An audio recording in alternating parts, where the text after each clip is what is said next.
Good afternoon, ladies and gentlemen, mothers, fathers, daughters, sons, brothers and sisters. This is the Virtual Touring Car Cup round number 2, season number 2, here at Watkins Glen. My name is Chris Buxton and I'll be your commentator throughout this evening's race. Right then, let's quickly run through how the schedule looks as qualifying has gotten underway in the background. Right then. So, for those unfamiliar with the setup, this is how it looks. 8 events over 11 weeks from November through to the beginning of 2021. 3 15-minute races per event. Now, we will be showing 5 of the 6 races as it's impossible to show all 6 without going on a very, very long time. So, 3 for the AMs, 3 for the pros. We showed all 3 of the, all 3 of the pro races last week. We'll be showing all 3 of the AM races this week. Pro and AM, as mentioned, are split into their own different lobbies. And of course the live stream as you are currently viewing for every single event, Facebook and Instagram to reach out to all and sundry. This is the way the rounds look. So we did Silverstone National last week, and what an incredible night of racing we had, and I have no doubt we will have more of the same throughout the season. We're at Watkins Glen for the short layout of the American Classic circuit this week. And there's a week break next week, and then we head over to Hockenheim for round number 3 in 2 weeks' time. This is the spotters going for the pro class. We'll see most of them. I think there are a couple on there that aren't with us this week. Miles Dixon, I believe, is one of them, but we'll see those in the second lobby. This is how the Pros Championship looks, with a very narrow lead for Alex Jamieson, Aaron Lodge and Andrew Gillen level on points, and then a bit of a gap back to Roy Grassi and Gary Cooper. Just a single point further back for Brendan Van Heeden, Toby Owen, Mark Burton, Mark Kelly and Jay Daniels rounding out the top 10 in the pros. This is how our AM lobby looks. We'll be heading to the qualifying session for that very, very shortly. Again, I think there are a few people missing from this lobby. We have 14 drivers in our lobby for tonight, and this is how the AM lobby looks. It's King-Kodiak that leads the way by 1 point over JP McKinley, who was formerly known as the Kinky One. So he's very kindly finally agreed to change his name. We still don't have a picture for JP McKinley, but that is how we live. McRae is not with us, unfortunately, this week. That is one name that is sadly missing, which is a great shame, as he currently holds 3rd in the championship. Then Finley Swarbrick in 4th, Chris Callahan in 5th, Whitehead 6th, Carl Alden 7th, Adam Bent in 8th, Byron Zimmerman in 9th, and Kev Straw in 10th position. If you wish to see the driver's perspective, or some of them at least, so Finley Swarbrick, Kev Straw, King-Kodiak and Aaron Large will be streaming their views of tonight's festivities from the links you can see. And alright, let's get on with the action then. Let's get down trackside. Let's get that on. Let's get down to the action then. And who's got the top of the tree? It's Matt Webb at the current moment in time. Now, whilst all 4 touring cars were available to our drivers, only 2 of them have been used. Woohoo! That's a lot of slidey-ways from Matt Webb in the front-wheel drive Renault. Goodness me, coming through the coming out of the inner loop through the outer one. Only the Renault and the BMW have been used. It's very heavy Renault based, so a lot of front-wheel drive, but that doesn't mean that the rear-wheel drive cars are any more disadvantaged. Lots of slidey ways going on there from Matt Webb, but indeed a BMW right ahead of Matt there. It's in the plain livery, so I can't tell who it is. It could well be Tobias Eriksson. In fact, I think that is Tobias Eriksson. Oh, yes it was. Oh dear, that didn't go well. That inner curb, that first apex curb of turn 1 is lethal. Absolutely lethal. So, but turn 1 is going to be the most opportune overtaking opportunity, I would think, for our drivers. It's a very high-speed circuit, comparatively speaking. There's not many heavy braking zones that they're going to be facing. Oh, King-Kodiak, again, lots of sideways coming out of the inner loop. King-Kodiak has taken over the top spot. Well, they won 14-0. No, it's Finley Swarbrick now getting in the 13th with a dead windscreen as well. Oh my goodness me, he's hit something fairly hard. That's right on board with Finley Swarbrick, as he's gone through turn 1, now through 2. And up and over the crest for turn 3. Keeping the foot very firmly planted, keeping the car settled. Swings through turn 4 onto the back straight. Everyone except for Tobias Eriksson has got a lap on the board. 9.5 minutes to go of the session, so plenty of time for the drivers to do so. Woohoo! How close to that inner wall. With Finley cut that one. Sweeping through the inner loop, doesn't have any corner numbers that particular section. Now through turn 5, which is the outer loop. And here is the cut through. So this is where they leave the GP layout of Watkins Glen, and it reappears here, which is turn 9.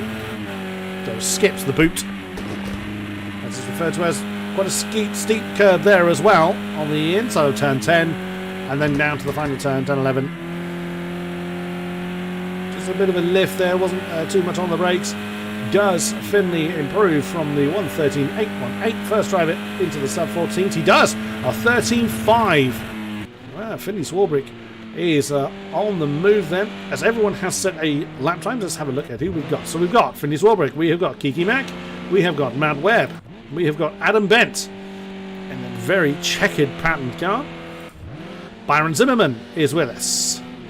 Just about across the line. Is he going to improve? 14.655. Oh yeah, he does. A 14.098 puts him in second position. Briefly, JP McKinley has just jumped up into second place. Now, some of the that's one of the what I refer to as the plain livery car. So it's like the default skin, if you like, being used here in the VTCC. You can see it doesn't have any of the kind of artistry that the other liveries do. It simply means they hadn't had a livery decided before the season began. They will have, I believe, after next week, or for the next race, which is in 2 weeks' time. Adam Bent, as we had a look at previously. Our lobby host, Chris Callahan, in the Bumblebee flavoured Renault. Calder, in the blue and red Renault, streaming on down towards turn 10, the penultimate turn.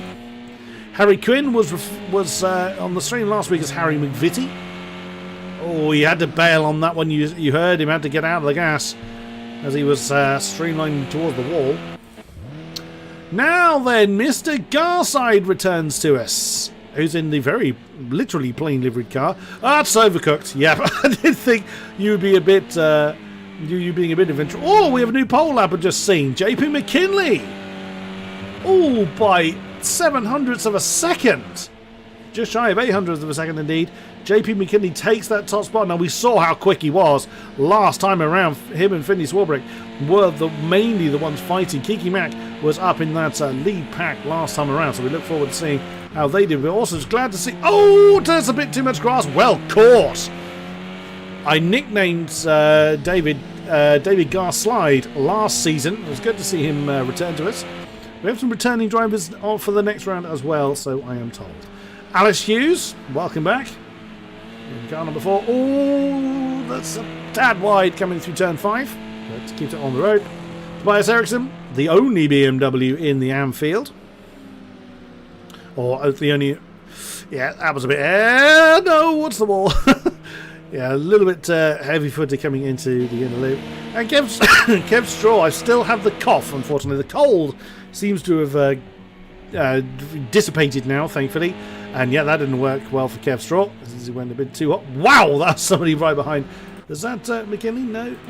King-Kodiak? No, not sure which one of the white not sure which one of the white cars it was. No, one of the white ones is Tom Hutchins, who isn't with us tonight. Let's have a quick look through. Adam Davies we don't have. So sadly, yeah, we won't be seeing that BMW. There should be a few of them. Mark Holmes isn't present. He is one of the other Beamers that sadly we don't have tonight. Sean Morton, another one missing for tonight. And I've just seen the livery that David Garside is going to be using, and it is the same one he had in Season 1. Of course, he's not running it tonight, but hopefully he'll be running that really beautiful two-tone white and blue livery he had first time around. Mark Harrison is not present either in his bright orange Renault. Is that everybody? McCrary Williams we know, and that's that almost blood-splattered livery of his, isn't present. Tom Hutchins was mentioned. Right, that's everybody of the absentees. Yeah, I'm not sure who that was that binned it in the inner loop before. 4.5 minutes to go. JP McKinley leading the way. Did he improve for that lap time? No, he did not. Ah, we have a late joiner. Oh, Mark Holmes, just as I mentioned his name. Speak of the devil and he shall appear. Not insinuating that he's a devil man. Here's Mr. Holmes, but out onto track he comes. Good to see another representation of the BMW. It is one of my favourite cars of the class. I have no bones about admitting that. That is quite a nice livery on Mark Holmes' car. Where is Mr. McKinley? He's just come through.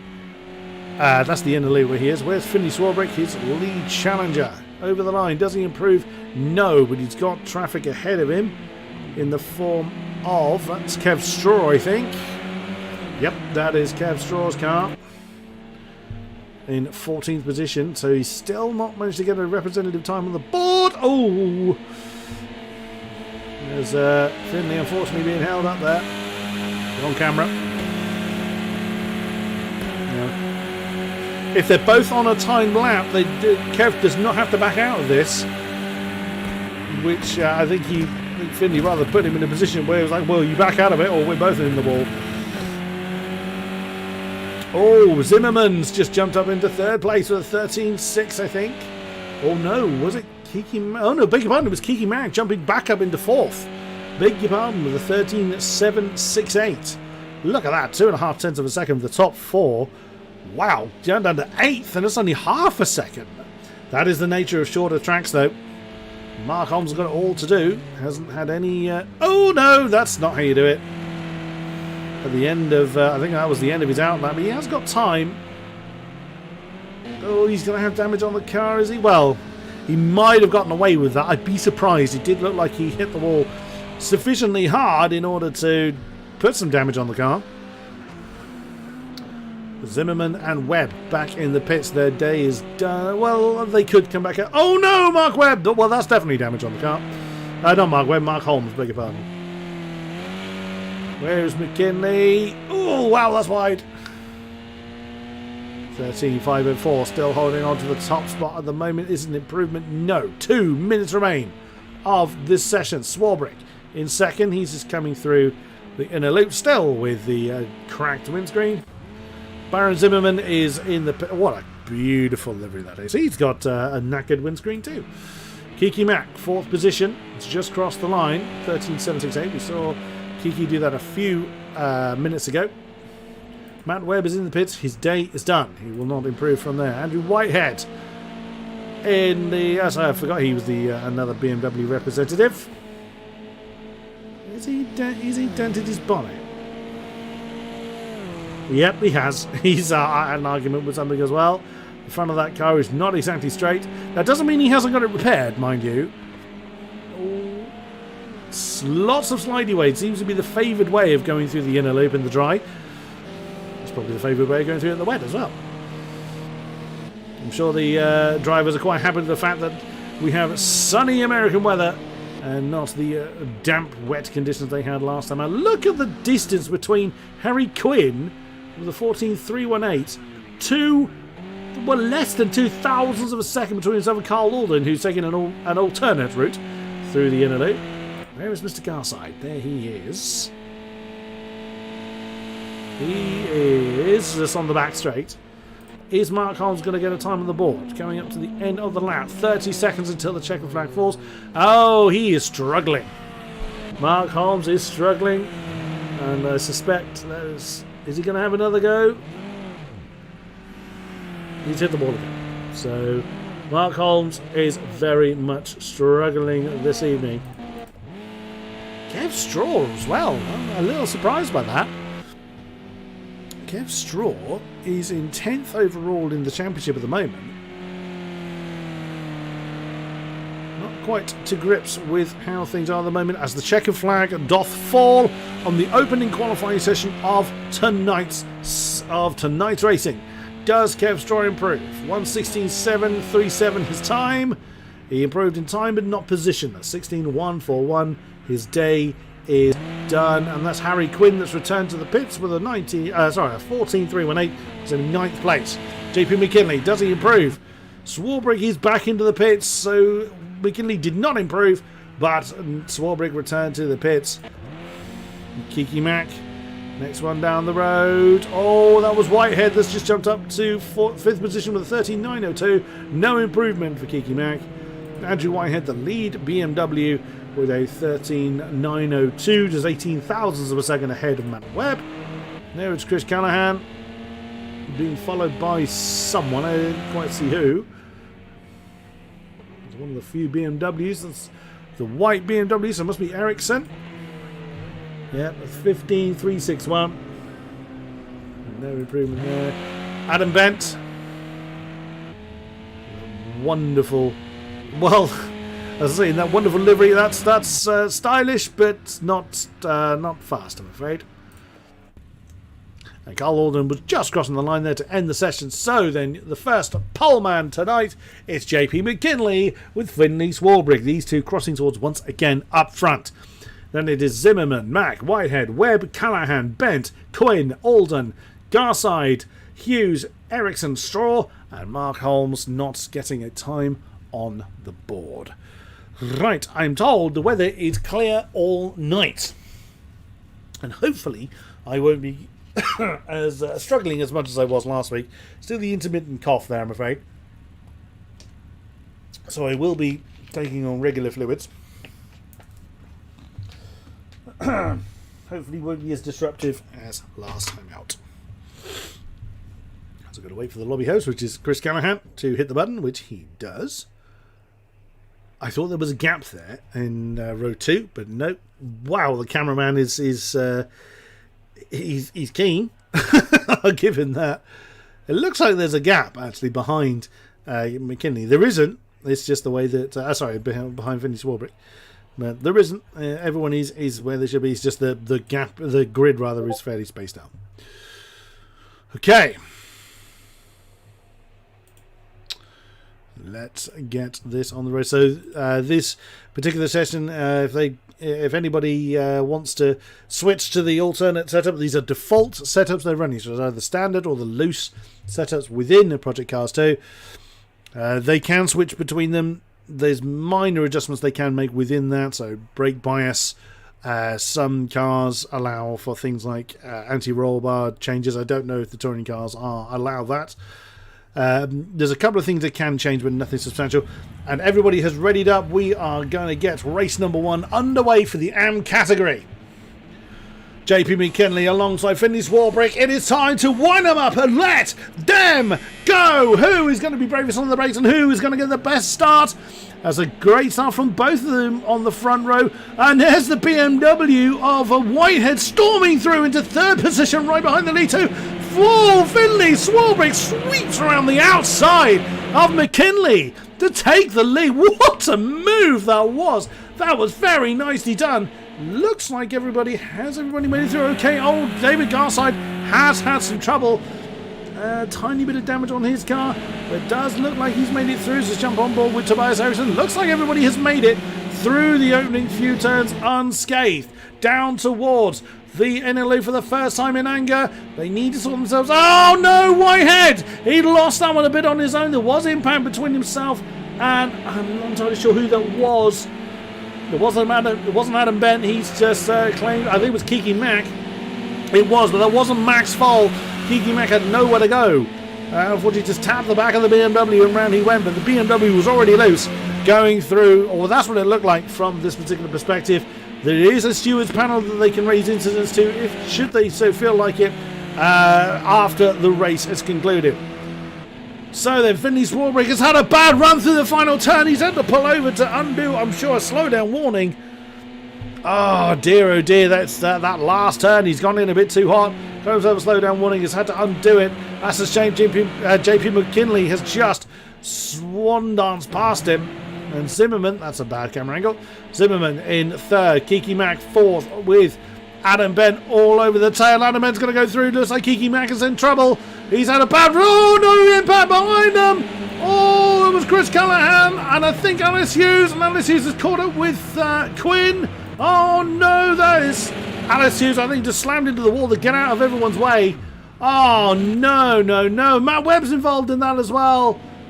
And Carl Alden is in there. He is indeed facing the wrong way. Oh no, tragedy. There's 4 cars involved in that incident. Mark Holmes has kind of picked his way through. So Whitehead down into 10th position now. We saw that spin on the inner loop on the opening lap. He now chases David Garside. But Swarbrick's not giving up on JP McKinley at all. It does look like at the moment, judging from these earlier laps, the Swarbrick slightly got the pace on JP McKinley, but it's a little bit early to make that prediction. Right in the background, you can see there is Byron Zimmerman. Now, Zimmerman is 9th in the championship at the moment. Didn't have quite such a good time at Silverstone last time out, so that's a great run for him in 3rd place. But we jump to Kiki Mack, who is leading the AM Championship by a sole point over McKinley. Is having an argument with Chris Callahan at the moment for 5th position. Right ahead of them is that is Adam Bent, as 2 of our early victims, Carl Alden and Matt Webb, coming into the pits. Oh, is Kiki Mack going to try and make the move? No, backs out of that one. There's no significant braking zone into the inner loop, so you've got to have made the move well before you get there if you're going to try and make an overtake there. Oh, look how defensive Alan Bent goes as they come through turn 5. Ben on the inside, Callahan is just wandering over to the outside. He used all the available room. Kiki Mack just staying in the slipstream. Is Kiki going to try and go for the inside line coming into turn 10? Oh, he's committed. He's boxed Callahan in. Callahan's given the necessary racing room, but no change in position yet.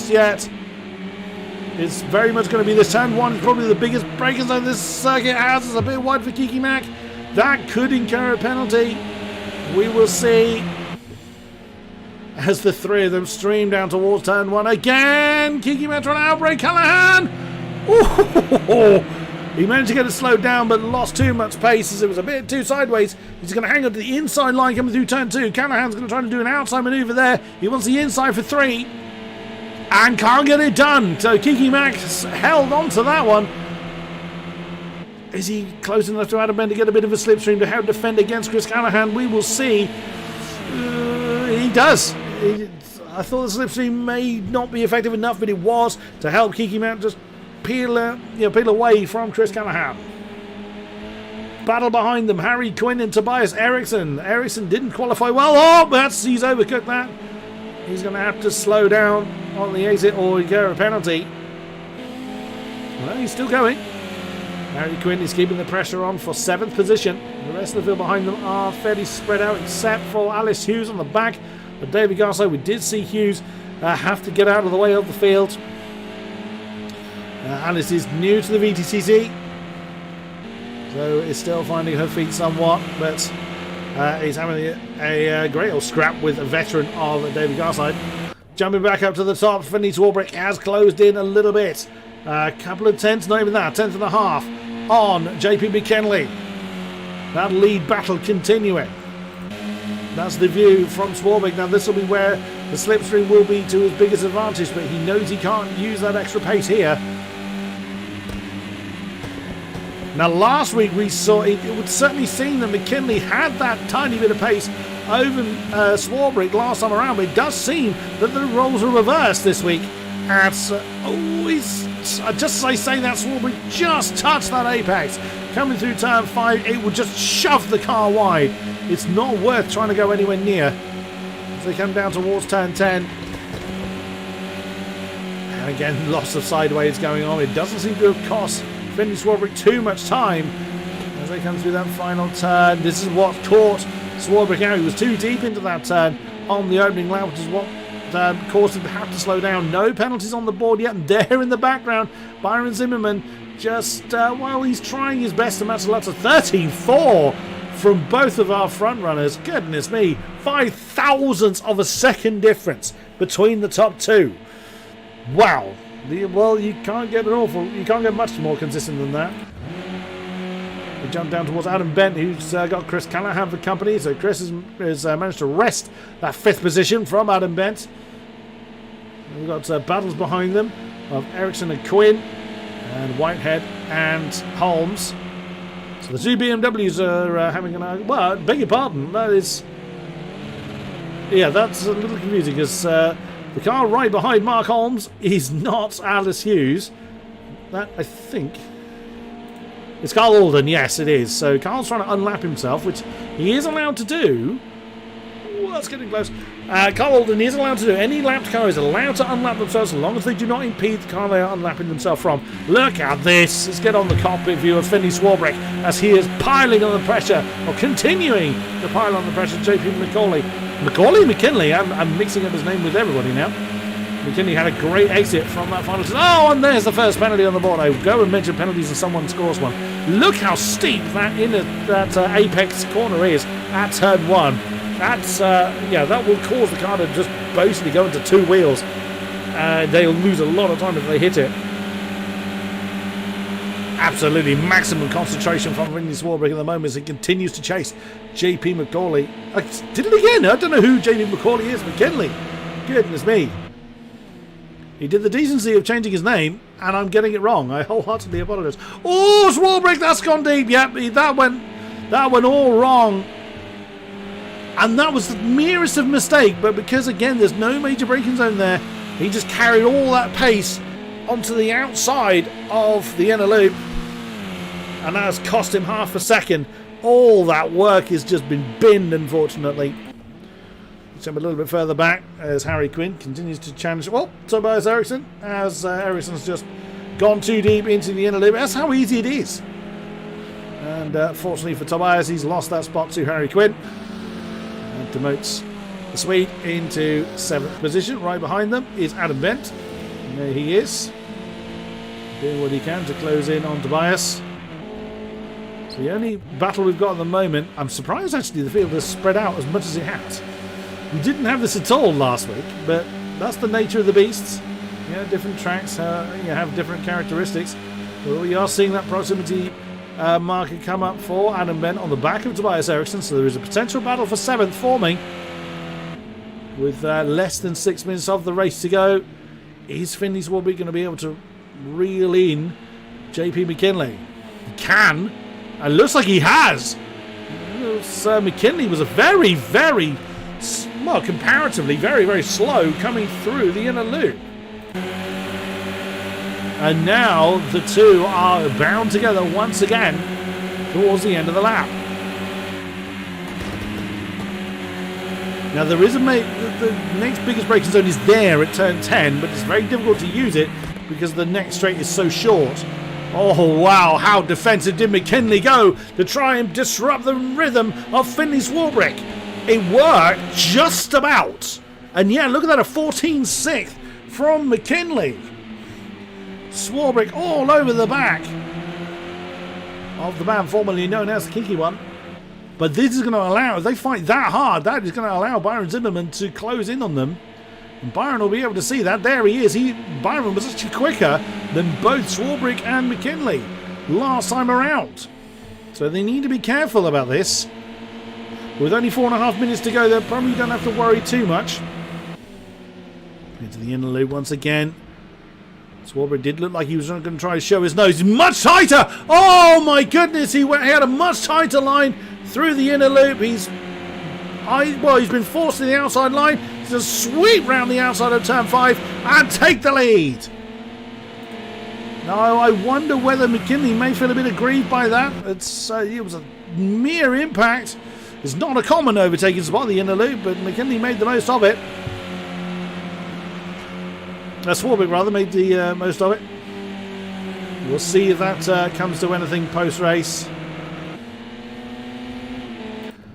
Slightly further back, Tobias Eriksson. Oh, we see the damage on that BMW. He's had an incident of some description. We saw him go wide. The car was clean when he did it. He's had an argument with something solid since then, and Whitehead has now gone ahead of him. Alice Hughes on the back of Mark Holmes now for 10th place. To the Black Forest Gatto flavoured BMW.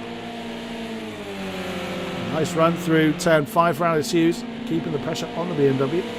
And Kev Straw's got some company. He's found Matt Webb. And we did see, I think Kev was one of the early victims of the race. Unfortunately, we have lost a competitor in this race. We did have 15 at the beginning. Oh no, Ericsson's in.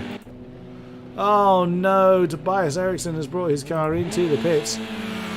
McKinley's not giving up on the back of Finley Swarbrick though. And still, they continue their fight. It does look like Finley Swarbrick has got enough in hand to keep the charging white Renault behind it. But will that allow? Byron Zimmerman has closed into less than 2 seconds, but with only 2.5 minutes remaining, it's going to be 3 laps. You can hear that's Ericsson getting back underway again. You can't see him from that camera. There he is, though. And that's our retiree. That's David Garside. His completely white Renault. It's a shame that he's come to blows there. Oh, that's Holden. Holden Holmes. That's Mark Holmes has got himself a penalty, a single-second penalty. So Alice Hughes just needs to sit in the tyre tracks of the BMW to gain that particular position.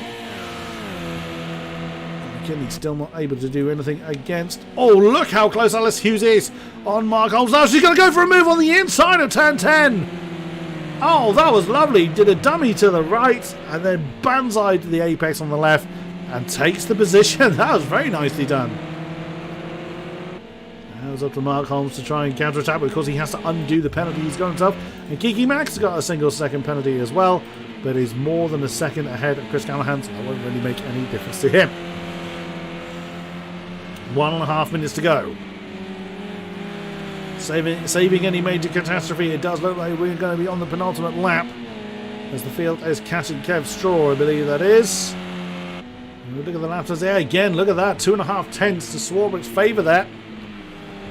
Finley Swarbrick 4th in the championship at the moment, but was really pushing hard for the wins last time out at Silverstone. Didn't quite go his way, but he is looking to open the score sheet with all the points on the board. Let's have a quick look. Does he have the fastest lap of the race? He does. Just about. Yeah, he does indeed. By less than 500ths of a second. So half a tenth separates his best lap to JP McKinley. That looked a little scruffy coming through the inner loop for Swarbrick, but manages to keep hold of that position. 30 seconds to go. And that is, like I said, I think that's Kev Straw ahead of him. Yes, it is. His wounded Renault continuing. Now they've got one more lap to do. They're going to beat the flag here. As Whitehead and Adam Bent, Andrew White and Adam Bent are having an argument for 8th place. That's just actually swapped round. There goes the BMW on the outside. Oh, Adam Bent slow through the S's, it seems. And Andrew White has just swept around the outside and cut back in front. Let's concentrate on this battle as the checkered flag is now awaiting these two. They come through the S's for the final time in race number 1. Oh, McKinley's got the run, but he's had to back out of it. Great defensive driving from Strawberry. Now is going to be the opportunity. That's Kev Straw getting out of the way. Is McKinley going to try and go for the inside, coming into the end of the loop? He's gone side by side. He's gone for the move. Can he slow it down? No, he can't. No, he can't slow that one down. It was too desperate. It was too much of a desperate move. My goodness, JP McKinley has just dived back onto the track ahead of Swarbrick, where there was no way he was going to be able to hold that. My word. Determined, but ultimately the victor is going to be Finley Swarbrick unless he goes wrong in the next 2 turns. There is Byron Zimmerman in the back of the shot, watching on, hoping they come together, but to no avail. Whoop, as Zimmerman goes a bit wide on the final turn. Your winner in race number 1 for the AM category is going to be the Renault of Finley Swarbrick for Pulse. Very nicely done. And then in second place, JP McKinley. My goodness me, the Celtic Bromance squad getting a second place. Pulse Sim Sport getting the win. It's Byron Zimmerman for the Alliance in third place. Kiki Mack, the second of the Celtic Bromance squad, takes fourth place. Chris Callahan, 5th in championship and 5th for Falcon Racing in 6th position. Harry Quinn is just about fending off Adam Whitehead for 6th position. and only just in fairness. Harry Quinn comes over the line. Harry's not even in the top 10. It didn't go well for him last time out. But Andrew Whitehead comes over the line for boosted. And there behind them is Adam Bent for full send. I love that full send racing. Alex Hughes caught up in that first opening lap incident and come through in 9th position. A solid finish for her. Well done to you. Mark Holm very late to the party has come across the line in 10th position, and I didn't even see who was right behind him. So confirmation of the results of race number 1. Finley Swarbrick takes the win from JP McKinley, then Byron Zimmerman 3, Kiki Mack 4, Chris Callahan 5th, Andrew Whitehead in 6th, Harry Quinn in 7th, Adam Bent in 8th position, Alice Hughes 9, Mark Holmes in 10th, Tobias Eriksson in 11th, Carl Alden 12th, Matt Webb 13th, Kev Straw 14th, and sadly we lost David Garside after 5 laps. Right. Holy moly, what a great opening to tonight we have had. Okay, so what's going to happen now is the drivers have an opportunity to come and have a chat to me if they so choose to. It's entirely voluntary, they don't have to come and have a chat to me. But we will then head on straight into race 2 once there's a small break. If they're not going to come and have a chat to me, it'll be a small 5-minute break, nothing more than that.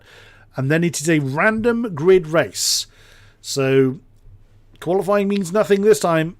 And whilst that's going on, race number 1 is happening for the pros. Aha, we have got someone. Hello, Chris. It's our race winner, Finley Swarbrick. Hello to you, sir. Holy moly. Well, you had a lot to do, didn't you, sir? I did, yeah. I made a bit of a mistake when was that quite early on. I mean, we were pulling away, and we did say. I said to JP, I was like, look, we've got the pace here. Let's just pull away. There's no point fighting. Just give ourselves cushion. We pulled to what were we like 3 seconds to third and like 7 seconds to fourth. So it made sense for us to just keep going. We weren't getting each other's way. And then I think it was into the bus stop. I ran it a bit hot, and I was like half a second behind. Am I happy with second? I would be, but how about first? And I got it. So Silverstone didn't quite go your way, or well, you did well, but not as well as that. Yes. Was that on your mind, or were you able just to kind of put it aside and get on with it? Bit of both, I guess, really. I think I just had a lot of bad luck at Silverstone. I had the pace to be top 3 easily, and I was just overdriving myself, and there was a few mistakes I made, but I definitely needed the points to pick up from last time, and I got them in race 1. You certainly did. Very nicely done. Congratulations on the win, and best of luck for the remaining 2 races. Thank you very much, Finley Swarbrick. No worries. Thank you, Chris. We've also been joined by second place man, JP McKinley. How's it going? Well, again, didn't you? You guys warned me you would give me something to scream about, and God, didn't you just? Yeah, that was a great race. I really enjoyed that there. Didn't get the best of starts. Finley got me around outside of turn 1, but then I think it was like in the last sector of the turn 1 or of lap 1. Sorry, he ran wide and got a penalty, so he had to slow down. So then I was able to get back in front. But yeah, it was neck and neck the whole race. It was great. But then he said on the second last lap, he's like, if you want, we can slow it down so we don't have to do another lap. And I says, not a chance. I says, if we're racing, we may as well race. And then thankfully that gave me he got a bad exit then on the last lap on turn 1, and I was able to get up the hill to try to get up into the bus stop. But then I just outbraked myself into the bus stop, and I just decided to give it back to him. But he deserved it. He's a great racer. He's great. He really is. He's good. Fair play. It's that last move to the into the inner loop in the final lap. A little bit desperate, do you think? Desperate is the definition. If you're to look in the dictionary, that's what you would see as that pass or that attempt. But hey, it has to be done. Fair play to you. Well done on second place. I have no doubt that there's many more fights to go. Thank you very much, JP McKinley. Oh, definitely. Thank you. Now, who have we been joined by? Driver 3. Hello, Ted. Andrew Whitehead. Mr. Whitehead. Yes, of course, Boosted Racing. Yes, I should have spotted that. Right. So one of our lead BMWs. Bit of a struggle for you. I do like to make things hard for myself, don't I?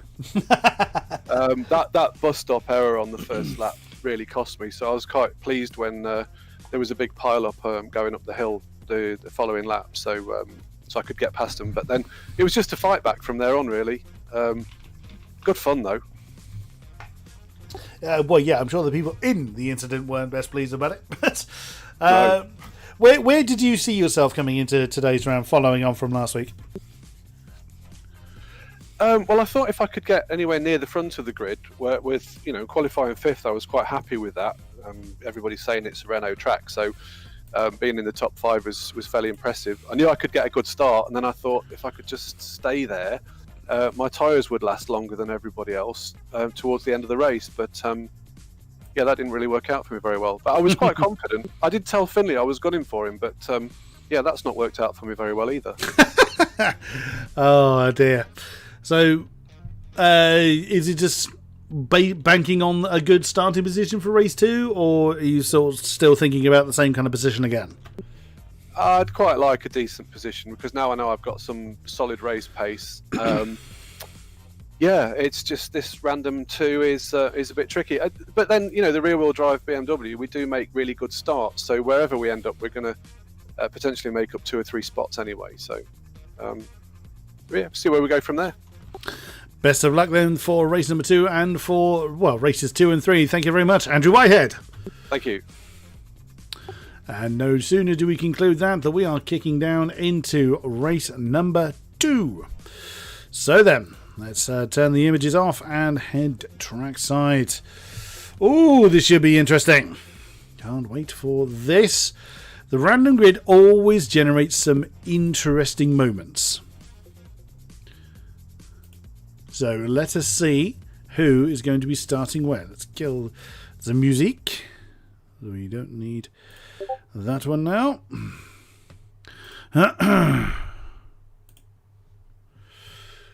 Who is going to be starting where?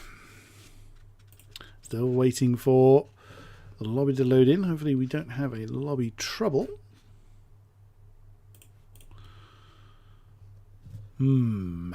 That always worries me. It always worries me when we get to this position. Nope. Looks like everybody's... I think we have lost one. I think we actually had 17. One was an unknown driver I didn't recognise. I think we've lost one in that transition, which is a bit of a shame. It's David Garside and Alice Hughes on the front row. Oh, David Garside, who retired from the first race. Alice finishing in 9th. That's going to be interesting. They're going to be under a lot of pressure to begin with. Carl Alden and Mark Holmes just almost taken the grid from last time and just turned it upside down. There's look at that. It's not Swarbrick. It's the other Poles representative of Harry Quinn. Oh, well. That's going to be interesting. It's still going to be fun for JP McKinley from 5th position. Kev Straw and Byron Zimmerman take on row 4. Kiki Mack and Finley Swarbrick take on row 5. Adam Bent and Chris Callahan row 6. Matt Webb and Andrew Whitehead row 7, and it is Tobias Eriksson at the tail of the field. Okay, right, round number 2. Let's be having you. 15 minutes random grid, still sunny weather. It is time to wind them up and let them go. Who is going to be bravest on the brakes and who is going to get the best start? And that's an absolute stormer from David Garside coming down towards turn 1. And you can see Mark Holmes wanted to get on with the job right behind Alice Hughes into turn 1. And that's Carl Alden. Oh, Carl Alden getting a shove up the tail from Harry Quinn as they stream their way into the S's for the first time in anger. Look at that. Garside and Hughes have broken away from Carl Alden et al. My goodness. Where is Swarbrick? He is down to 12th. He's in trouble. He's had an incident. He's got damage to the car. It looked like there. I think he's had a... Is that? Oh, I thought that was Harry Quinn behind him. No, Swarbrick all the way down to 13th place. Ouch! Oh no, and a big punch in the face. He's going to take out some of the advertising hoardings, and it's going to see Finley Swarbrick all the way down. Well, continue to see him down. Oh man, has overdone it into the inner loop. So Alice Hughes now leads the way. My goodness, all change up front. Alice Hughes leads. Carl Alden, Byron Zimmerman in third. Harry Quinn 4. Mark Holmes has slipped down into 5th position. Cameraman's looking the wrong way. Then Kev Straw gets a lot of sideways going on in the Renault. Right behind him, JP McKinley hasn't been able to make too much progress. Now up into 11th place, trying to make a move on Andrew Whitehead, but can't quite get past. There's Adam Bent on the left-hand side. Right ahead of them is Kiki Mack. Gets a big move from Swarbrick. Big dive on the inside of Adam Bent for 10th place. Makes it stick. Look at that, Alice Hughes. 1.5 seconds, over 1.5 seconds indeed ahead. Up front. Can she hold on to that kind of gap? Because Carl Alden's got it all to do. Right with him, Zimmerman and Quinn. We get on the bonnet cam of Harry Quinn. No, he doesn't make the move, and quite wisely so, I think, coming into the inner loop. Oh no, there's Carl Alden that's got that one all wrong. And Harry Quinn had a bit of a moment there. I think he saw the moment ahead and panicked somewhat. We go on board with Whitehead. He's the back of this big train now. Oh no, the Kiki man that's gone wide. Well held. I thought he was going to slam into the side of Andrew Whitehead there, but manages to hold that one and prevent an accident. There's JP McKinley. He's not been able to make the move. Look at that up front. Alden. It's fending off Byron Zimmerman for 2nd place. We love these mixed grid races as JP McKinley on the outside of the final turn to take 5th place from Mark Holmes. That was a lovely move. Very nicely done for JP McKinley. Right behind the two BMWs of Whitehead and Holmes, having an argument for 6th place. Andrew Whitehead for boosted comes through and takes that particular spot. Here comes Kiki Mack, and oh no, that's a pitter as Matt Webb. Oh, again, Matt Webb is the victim of early troubles. Oh no, that is a shame. There's Kiki Mack in 8th position on board with him. So he sees Mark Holmes, Andrew Whitehead and JP McKinley. McKinley's not been able to break away too far from Andrew Whitehead. Where is Swarbrick? There he is. Big damage to the car. David Garside right behind him. Started on pole. Garside's gone for the move. Oh, I thought he was going to go for it. Chris Callahan gets the first of the penalties. Whoa, too much for Finley Swarbrick. He's sort of going to get a penalty for that as Mark Holmes is very, very wide on the exit of turn 5. Well, coming through rather, turn 5. And that's just invited Finley Swarbrick to take 10th position. But Alice Hughes doing a great job up front, just maintaining the pace. As Harry Quinn, Carl Alden and Byron Zimmerman continue to argue for 2nd place. As Callahan has just moved up into 8th place ahead of Adam Bent. Or side by side is Callahan and Bent through the final turn. Right behind them, it's Finley Swarbrick. Finley does not want to lose any kind of momentum on his arch rival, of course, being JP McKinley. And this is not what he needed. He goes to the inside line and he was lucky he caught the tail end of Chris Callahan's car quite square, because that could have really spun him out. There's Garside right behind him as well. Mark Holmes not too far behind. That's a great scrap going on there. Oh, look at this, side by side. That's Zimmerman and Alden. Oh no! That went horribly, horribly wrong. Harry Quinns, thank you very much. I'll dance through into 2nd place. But Carl Alden and Byron Zimmerman have gone off. Alden's managed to recover, but Zimmerman is down in 6th position now with Andrew Whitehead in between them. And on his case is Kiki Mack trying to make an outside manoeuvre on the cut through down towards turn 10. Can't quite get it done though.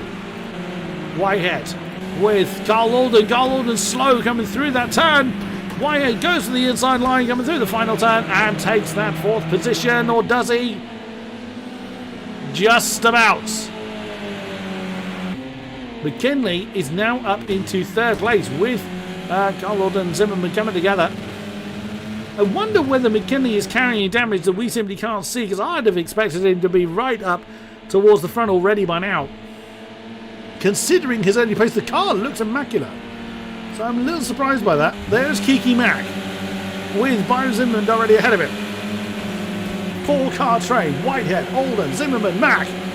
Here's Kiki Mack going to try and make the move. He needs to get this one done much quicker than that. He's going to have to hope Zimmerman backs out of this one. Oh, Zimmerman backs off enough. Tries to come back underneath him. Well driven by both of them. We come back to the next battle. Oh, yeah, Chris Callahan got that all wrong. Going through the inner loop. And Finney Swarbrick now up into 9th place is due to it. And Garside is lagging here, there and everywhere. That's the nature of why his car is just bouncing around all over the place. Finney Swarbrick on the back of Adam Bent now. He's trying to make that recovery. Well, the damage mitigation somewhat. Jumping back to Byron Zimmerman. Look at this train here. That's the view from McKinley. And as Harry Quinn has he's taken about half a second out of Alice Hughes, who we haven't seen for a little while. She's been minding her own business up front. Tobias Eriksson has just made a move for 13th. That's wooden spoon avoidance. The BMW and the Renault back there. Kev Straw is not having a good time this season. It's a great shame. A great, great shame. Oh, big move on the inside of the BMW into turn 1. Didn't quite pull off though. Here's Callahan with Finley Swarbrick. The Finley's been slow. He's had trouble through the opening turns, and Chris Callahan gets the move done before they get to the inner loop. That's a little exuberant, Mr. Callahan. Oh, has Byron Zimmerman got the run on Kiki Mack? Not quite. As he stares at the back of the white Renault of Kiki Mack, does Byron Zimmerman. Right ahead of them is Skull Alden. Andrew Whitehead, the lead BMW again. Oh, McKinley putting the pressure on Harry Quinn now. Fastest lap goes to JP McKinley. As surprised as no one at that one. Again, no disrespect meant to any of them, but looking at the pace we saw in the opening race, that's not a surprise that McKinley's got the fastest lap. And with damage on Swarbrick's car, you know, the points are there for the taking for McKinley, but Harry Quinn is making it work for it. There's Alice Hughes, that continues to lead. She's opened up a little bit more of a lead, I think, visually. Oh, is McKinley going to try and make that move stick this time? He didn't work for him first time around. Can he slow it down this time? Whoa, he has to really chuck it in. But yes, he does. Look at the track limit penalties we've got this time around. So that is McKinley up into 2nd place. And that has managed to put Harry Quinn off his rhythm and given McKinley quite a run on Alice Hughes now. Zimmerman's fallen off the back of Kiki Mack a little bit, who's still staring at the back of Carl Alden. You can see that pack still fairly closely condensed. There is Alice Hughes. It's fairly much just minding her own business, but I think she's going to have a hard time keeping the mighty JP McKinley behind her. On she goes nonetheless. There is McKinley in 2nd position. 3rd is Harry Quinn. 4th, Andrew Whitehead right on Quinn's case. 5, Carl Lorden. 6th is Kiki Mack. Byron Zimmerman had fallen about 1.5 seconds behind. There he is at the top of the chart. Not a great run through the S's for Kiki Mack, unfortunately. Chris Callahan's getting a bit of pace on him. He's just set the fastest lap, actually. He's trying to make a move on Adam Ben. Finney Swarbrick 3 seconds behind here, so I wonder whether he's had another incident that's just added to the damage he's already carrying. Big slide for Callahan. Less than a second up top now. JP McKinley is closing in on Alice Hughes. Now Alex could just choose the discretion's the better part of Alan and just let McKinley go. She's perfectly entitled to fight for that spot. Whoa, Andrew Whitehead giving it plenty of slidey ways coming through the penultimate turn on Harry Quinn's case. Right behind them, Alden and Kiki Mack. They're in their own argument for 5th position. Here comes Andrew Whitehead. Can he dethrone Harry Quinn from the podium spot? He's gone for the apex line. Can he slow it down? Yes, he can. And that is 3rd position to Andrew Whitehead. Great move. On board with Kiki Mack once again. That is 3rd, 4th, 5 and 6th that we can see in this shot at the moment. Ooh, Carl Alden got very out of position. Got it very squiggly coming out of the S's. This is surely an opportunity for Kiki Mack to try and wrestle that 5th position from the blue Renault. Can he get it done? Yes, he does. I think Carl Alden backed out of that, but that's gone too deep for Kiki Mack. Can he recover? Just about. Well played there for Kiki Mack. JP McKinley, half a second behind Alice Hughes now. Battle for the lead is on now. Is Alice going to fight this or is she going to let McKinley go? Joanna have a choice, in fairness. If McKinley makes a very comprehensive move on Alice Hughes, then she may have a choice to let him go. But we will see. It didn't look like she was considering a defensive move there. As we come down towards turn 1, McKinley thinks about it. Opts not to go for it. Oh, he had to break a bit more than he was anticipating there. Of course, the more they fight, the more they're going to allow. There he was, Andrew Whitehead in the background. And again, you can see how close McKinley is. That's allowing Andrew Whitehead to possibly get into slipstream range. I think he's a little bit outside of that for now. The top through within a second. And Alice Hughes is defending that line. Coming into the inner loop. Fair play, but she's gone deep into the inner loop. Oh no, bounces off McKinley. Whitehead tried to thread the needle. Unfortunately, bounced off of Alice Hughes. Oh, that is a great shame. She tried to defend it, but sadly didn't come off. She's now down into 5th position in the midst of that almighty great train. Oh, that was a shame.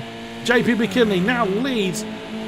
Kiki Mack. So Kiki Mack is capitalising on the fact that Whitehead bounced off of Alice Hughes, and Kiki Mack now up into 2nd place. Now we saw these two ruling the roost last week of McKinley and Kiki Mack. The Celtic bromance pair, only a point apart before coming into this week's race. This week's race is, I should say. So absolutely brilliant stuff. Look at that. Now this is rather what I was expecting last time around. Callahan's in there, still side by side with Adam Bent. They've been warring all race long. Oh my goodness, Adam Bent tries to close that door with Chris Callahan still in there. Cameraman's lost again. My word. Byron Zimmerman, he's just moved up into 6th. He's what's happened to Harry Quinn? Dan Desai, I think he's made a mistake somewhere. He's been absolutely mullered, I think. Well. Less than 2 minutes to go. Oh, Alice Hughes getting very, very sideways, trying to defend from Byron Zimmerman, who's got the inside line. Oh, can Alice hold it? Well held. Channel your inner Tokyo drift, Alice Hughes. That was a great hold there. With Byron Zimmerman on the inside. I mean, neither of them really had anywhere to go. Oh, at the bottom of the shot, Holden trying to make a move on the inside of Andrew Whitehead. Didn't quite come off this time. The BMW defending that 3rd spot. Oh, wow. There's this battling going on absolutely everywhere. And as predicted, McKinley has gotten into the lead and extending the gap at the top. Let's have a quick look at penalties. 1 for Kiki Mack, 2 for Zimmerman, 1 for Hughes, 2 for Quinn, 4 for Bent, 2 for Callahan, 2 for Swarbrick, 5 for Garside, and 2 for Holmes. So the order is very much going to be shuffled around once they cross the line for the final time. That's the view from Carl Alden, who's got a decent run on Andrew Whitehead. This is a potential podium for Carl Alden. Oh, the BMW defending, but not enough. Carl Alden slides through on the inside of Andrew Whitehead. Can he slow it down coming into the inner loop? He's got a really acute angle. He's hit the grass. Only just manages to keep that one under control. Wow, goodness me. Quinn and Zimmerman come together on the exit of the inner loop. There's Bent, there's Callahan. My word, it is all going off on this final lap. My word, the war of the Renaults is going on 3 wide almost, going down to that final turn. Where is McKinley? Yep, the checker flag is going to fall before he gets there. Winner of race number 2 in the AM category is going to be JP McKinley. Oh, Harry Quinn flown off the road. JP McKinley 1, Kiki Mack 2, Mark Alden's going to take 3rd. Andrew Whitehead. Oh, there's a swap round. Carl Alden's been elevated to 2nd position due to penalties. Whitehead 4. Alice Hughes is finished in 5th position. Well, he's elevated to 5th position. Zimmerman 6th. Callahan 7. And Harry Quinn 8. Adam Ben down to 9th. Finley Swarbrick limps home in 10th position. Garside crosses the line in 11th. Kev Straw in 12th place. As you can see, a battle right behind him off Ericsson and Holmes. They've been doing wooden spoon avoidance, those two BMWs, for quite a while. Does look like Tobias Ericsson is going to claim the 13th. Lots of tail wagging going on from both the BMWs. My goodness me, the damage on those two cars. Oh, as Mark decides to paint the wall a bit more purple. My goodness. Well, they did warn me they'd give me a lot to shout about, and they have not disappointed. So it's JP McKinley victorious this time around. Carl Lord in second. Only three drivers, the top 4, or top 10 even, without a penalty. King-Kodiak 3, Andrew Whitehead 4, Alice Hughes 5th, Byron Zimmerman in 6th, Chris Callahan 7th, Harry Quinn 8th, Adam in 9th, and Finley Swarbrick rounding out the top 10. David Garside 11th, Kev Straw 12th, Tobias Eriksson 13th, and Mark Holmes rounding out the table at the bottom. Wow! Hoo-wee! That was impressive. That was very, very impressive indeed. Do we have anybody want to have a chat to me? Not at the moment. Oh, my word, that was quite something. So, what is going to happen now is, again, if anybody wants to come and have a chat to me, they can. Race number 1 is finished for the pro contingent. So they're now basically waiting for their second race to get underway. So we will head over to their lobby. Doesn't look like anybody wants to have a chat to me. So I'm going to stick the music back on. And as soon as I said that, I knew that would happen.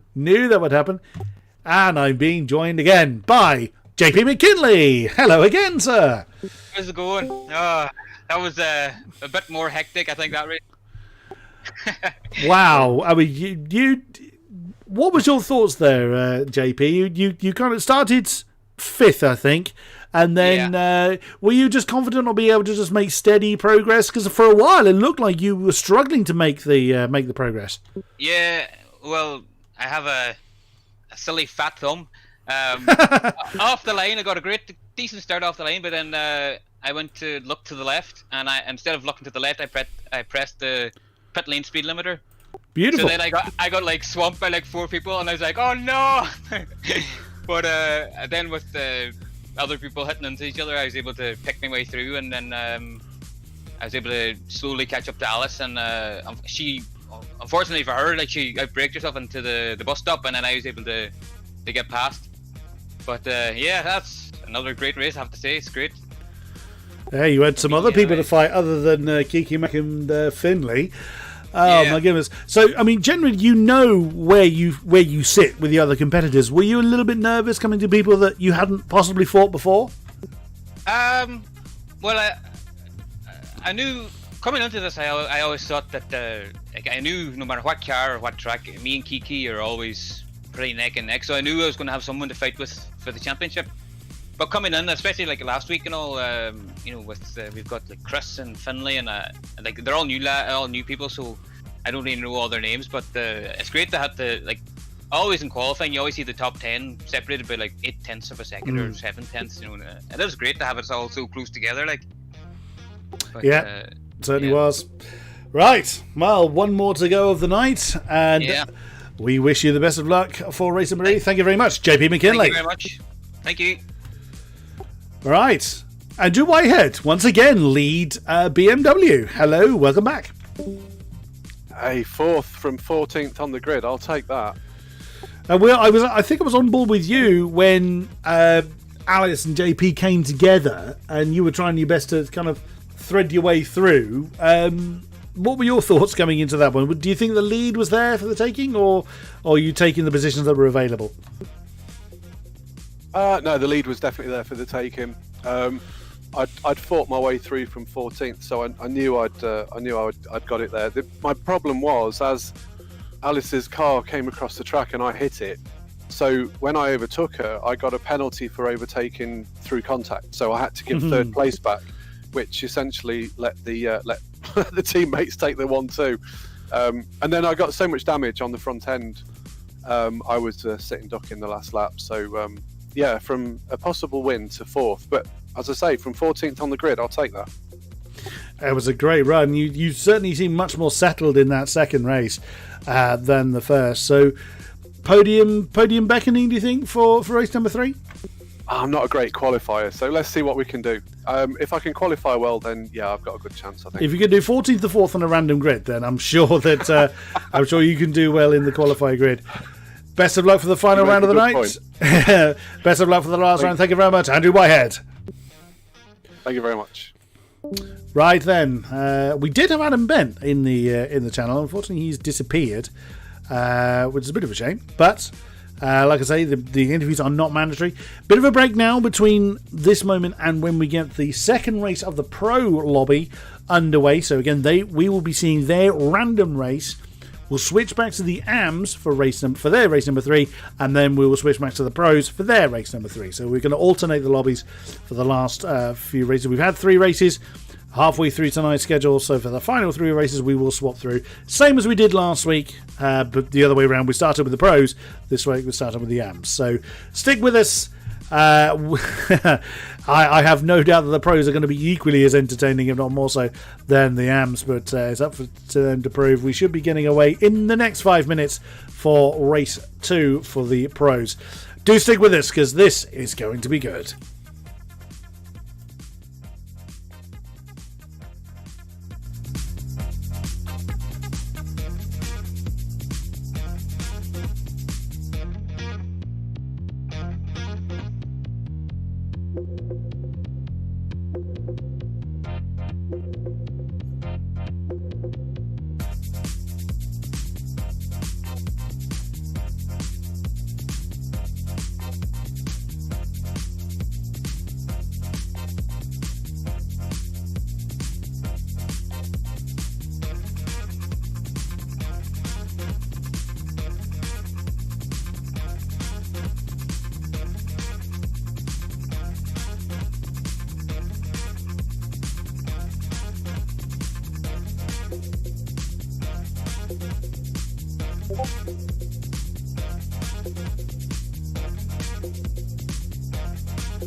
It's time for race number 2, the random grid race for our Pro contingent now.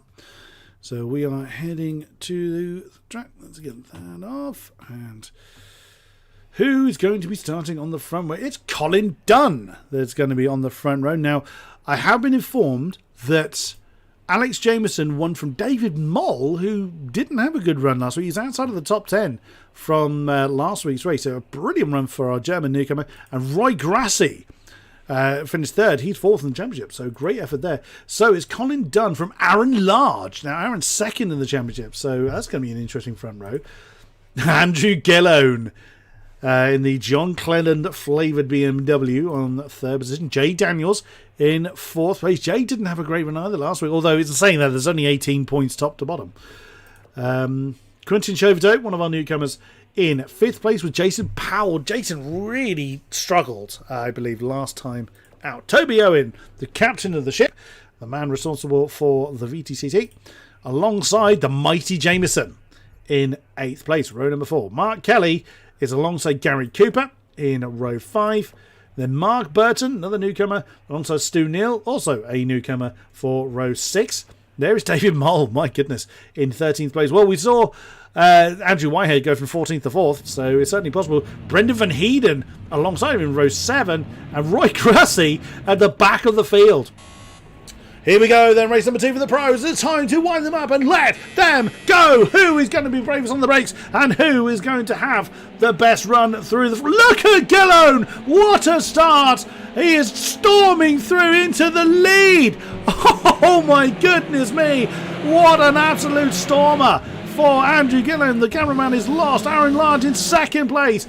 Colin Dunn and Jay Daniels absolutely swarming him coming up the hill. Where is Colin Dunn going? He's trying a very, very outside run, but wow, did it work? Did he get the traction when he needed it? Coming out of the S's, here they all come.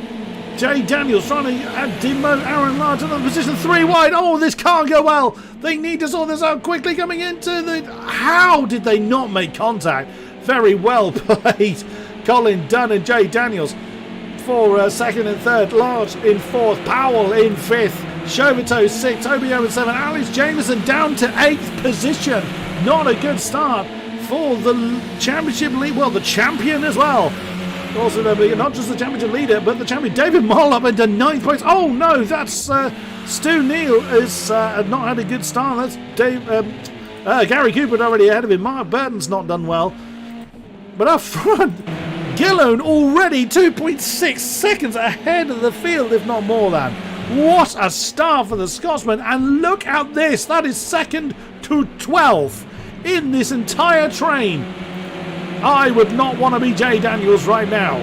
That's a lot of pressure, although he does seem to have gotten a bit of a run from Colin Dunn. Not much, though. Not much at all. Look at that side-by-side with her down the hill. Jameson has lost another spot. That's David Moll on the outside of the SS. Here comes Roy Grassy. Roy started in last. He started in 15th place and has just overtaken... My goodness. If we go on board with Brendan Van Heeden... Oh, Grassy needs to sort that one out before he gets through into the inner loop, which he does. My goodness me, Jameson going backwards, but we've seen this before. We've seen him have a... Oh, no, impact! Oh, was that this Grassy? Oh, no, Roy Grassy and Van Heeden have come together. Oh, no, and that's... Oh, Van Heeden's done it again. Whenever Van Heeden has a bad start, he tends to retire. But Gary Cooper... Oh, no, that's Toby Owen. Oh no, Toby Owen's been caught up in that. Or has been caught up in something. Oh my goodness me. Well, that's rather turned everything upside down. Wow. So that's Jameson back up into 8th position now. I think Roy's still going. He's opted not to pit. Heavily damaged car. But then it could just be aero damage on the car.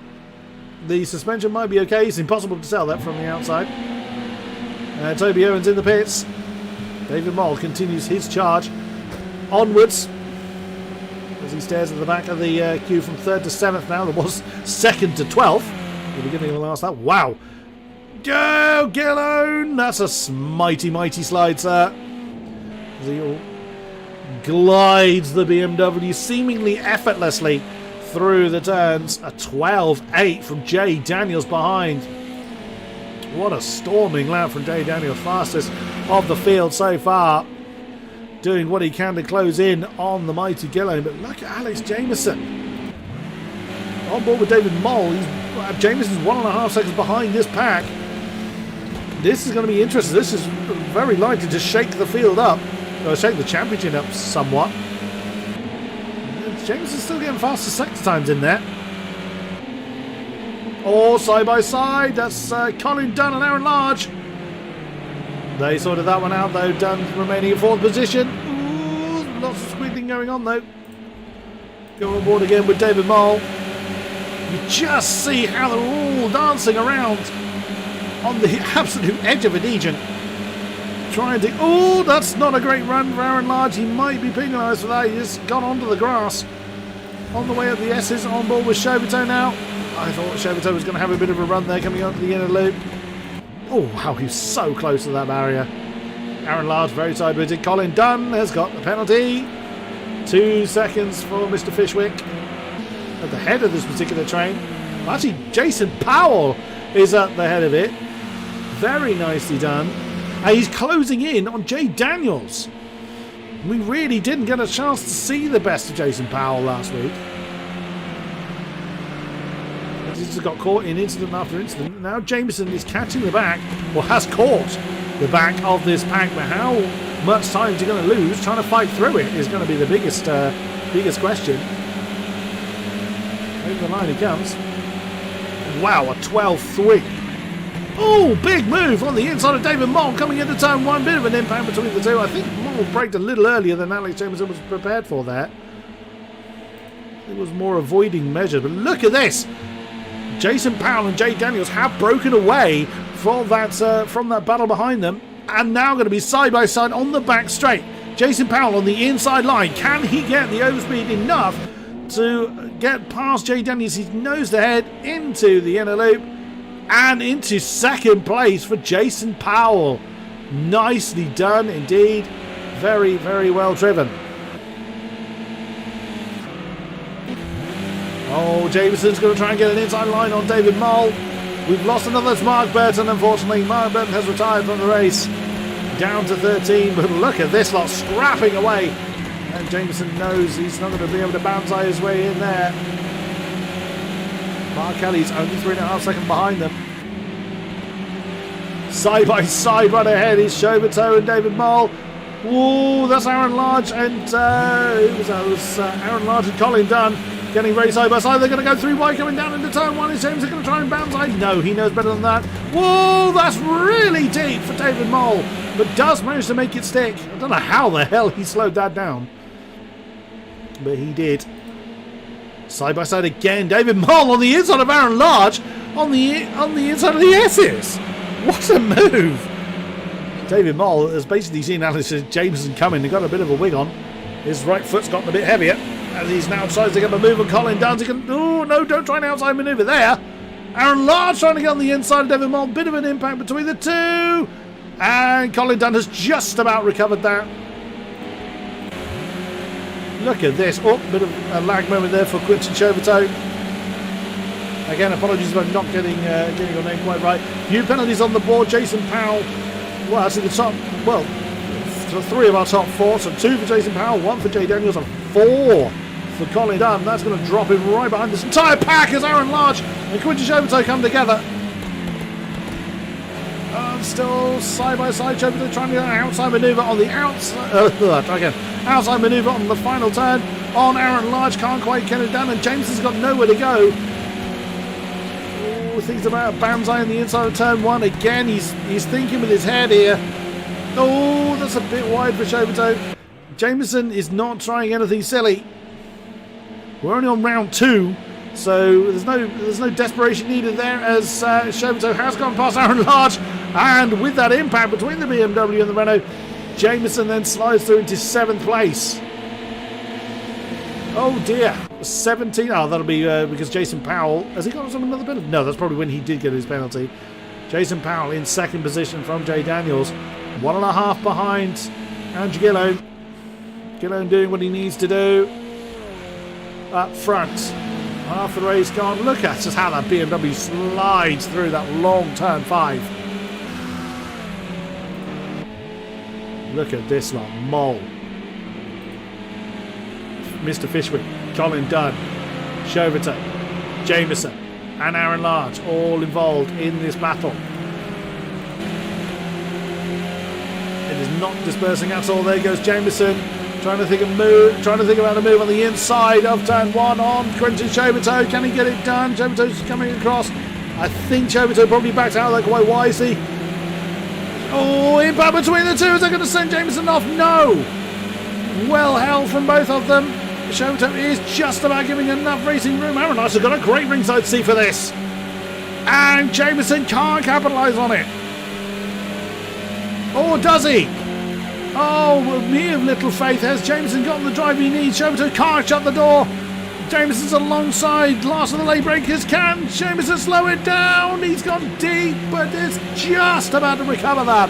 Nicely done, Alex Jameson. That was very, very well driven indeed. That is 6th position to the champ. This pack beginning to spread out a little bit, but there's still lots of fighting going on. Jay Daniels and Jason Powell still having an argument for 2nd place. There is Gillone. Oh, was Gillone?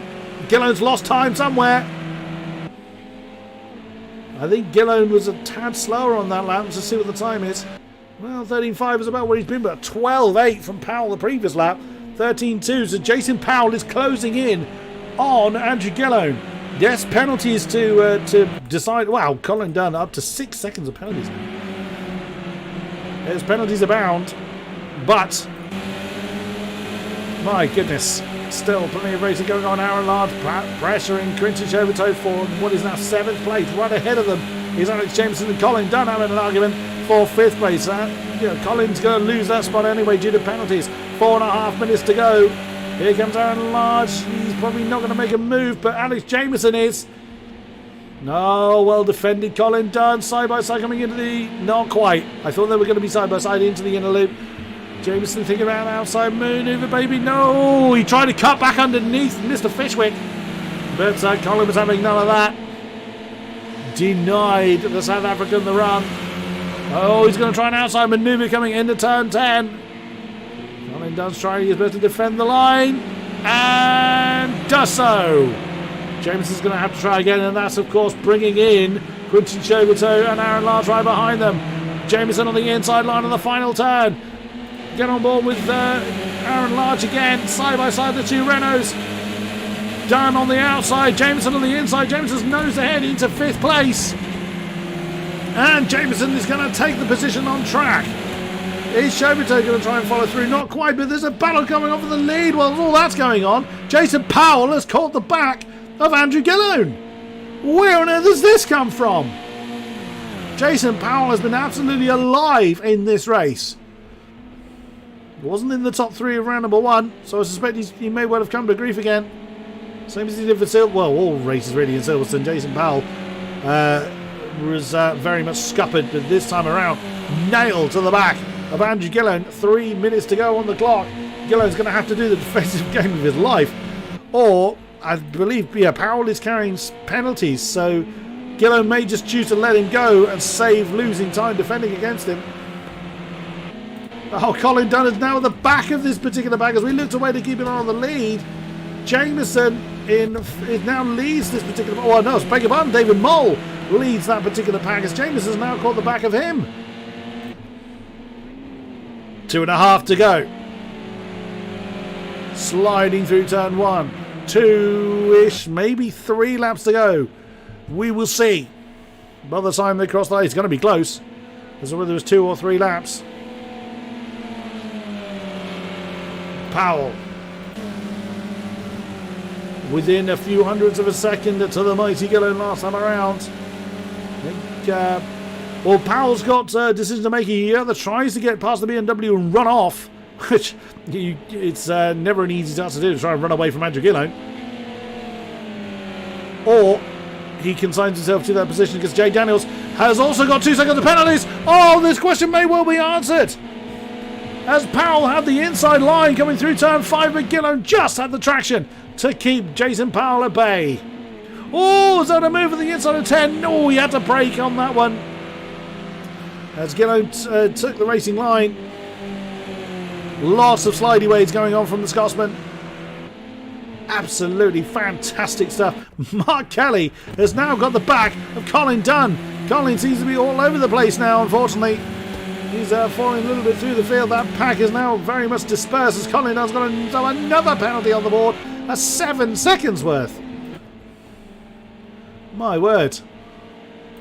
Our first and second finishes are now... Oh no, Jameson's round! Jameson's had an issue at turn 1! Oh no, we didn't quite... I was literally just about to check on the battle between himself and David Mole. And just as I click on his name, he's facing the wrong way at turn 1. Was there impact there, or did it was? It's quite difficult to spin a front-wheel drive car like that, so it leads me to believe that there was impact there between himself and David Mole. We didn't see it. Wow, that completely changes the championship ramifications. And these two at this pace will beat the flag quite easily. So another lap to do between, well, I say between everybody technically, but now with Jameson falling to the back of that particular pack down to 9th place, and Jameson with a penalty on the board now as well. That's rare. And second for him. Still positions for him to gain. But Andrew Gillow defending like an absolute madman against. Oh, was that a bit of lag, or did Powell get that one very, very wrong? Not entirely sure there. But that has cost Jason Powell time. Not sure what happened there. Is that a problem for Powell? That's a problem for Jason Powell, I think. Because he suddenly lost 2 seconds. I didn't quite see what happened there. I wonder whether he had a lag moment, just got out of it. He's already got penalties on the board. Jay Daniels is now looking to put pressure on Jason Powell. I mean, that's given Andrew Gillen all the breathing space he needs to cruise home to take the victory. And that's precisely what the Scotsman's going to do. As pretty much the rest of the field has finally spread itself out. Well then, your winner in the pro category for race number 2 is going to be this man. Car number 55. Andrew Gillen scrapes the wall. Paints the wall a bit blue. Jason Powell comes across the line in 2nd place. Jay Daniels 3rd. David Moll 4th. Quintin Chauvetot elevated to 4th due to the penalties. Then Aaron Large in 6th. Mark Kelly in 7th. Colin Dunn 8th. And just demoted to 9th due to Alex Jameson coming over the line. So Alex Jameson in 8th after all that. Stu Neal, didn't really see Stu an awful lot in this race. Comes home in 10th. Roy Grassi, oh my goodness, what a shame for Roy. 3rd in the first race and absolutely mullered in this one. No, the Cooper Motorsport pair are coming home 11th and 12th. There's not been a good run for Gary Cooper. And Toby Owen having to go into the pits early on. And it's just basically just minding his own business back there in the final spot. Wow, what a great shame for Toby Owen, but comes across the line to complete the lineup for the pro contingent.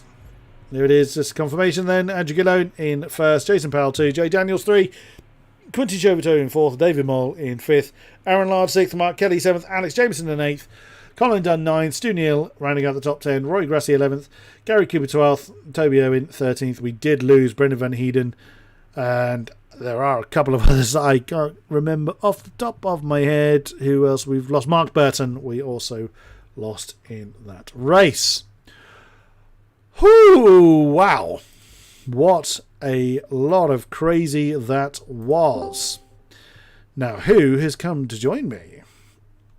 I thought it would be. We have the race winner, the Bonnie Scotsman himself, Andrew Gillone.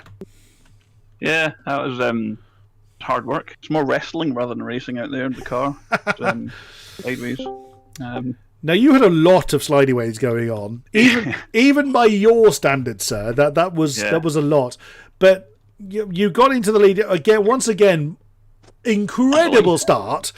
Ran off, and then suddenly you had the other person that's joined us, thankfully, in the channel. We'll have a chat with Jason in a minute. But then you had Mr. Powell all over you.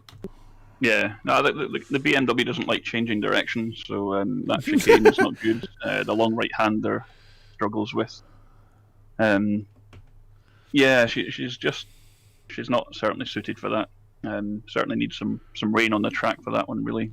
I mean, the only chance I was going to get a good result was if Lady Luck smiled on me in the random grid order, which she did. So yeah, I kind of got away with it, really, but. That's the only way I'm going to be getting a podium on this track is if I get away at the start. Yeah, she's on the edge. It's slippery and it's easy to pick up penalties. The first race I picked up like 3 seconds worth, and I dropped a position from there.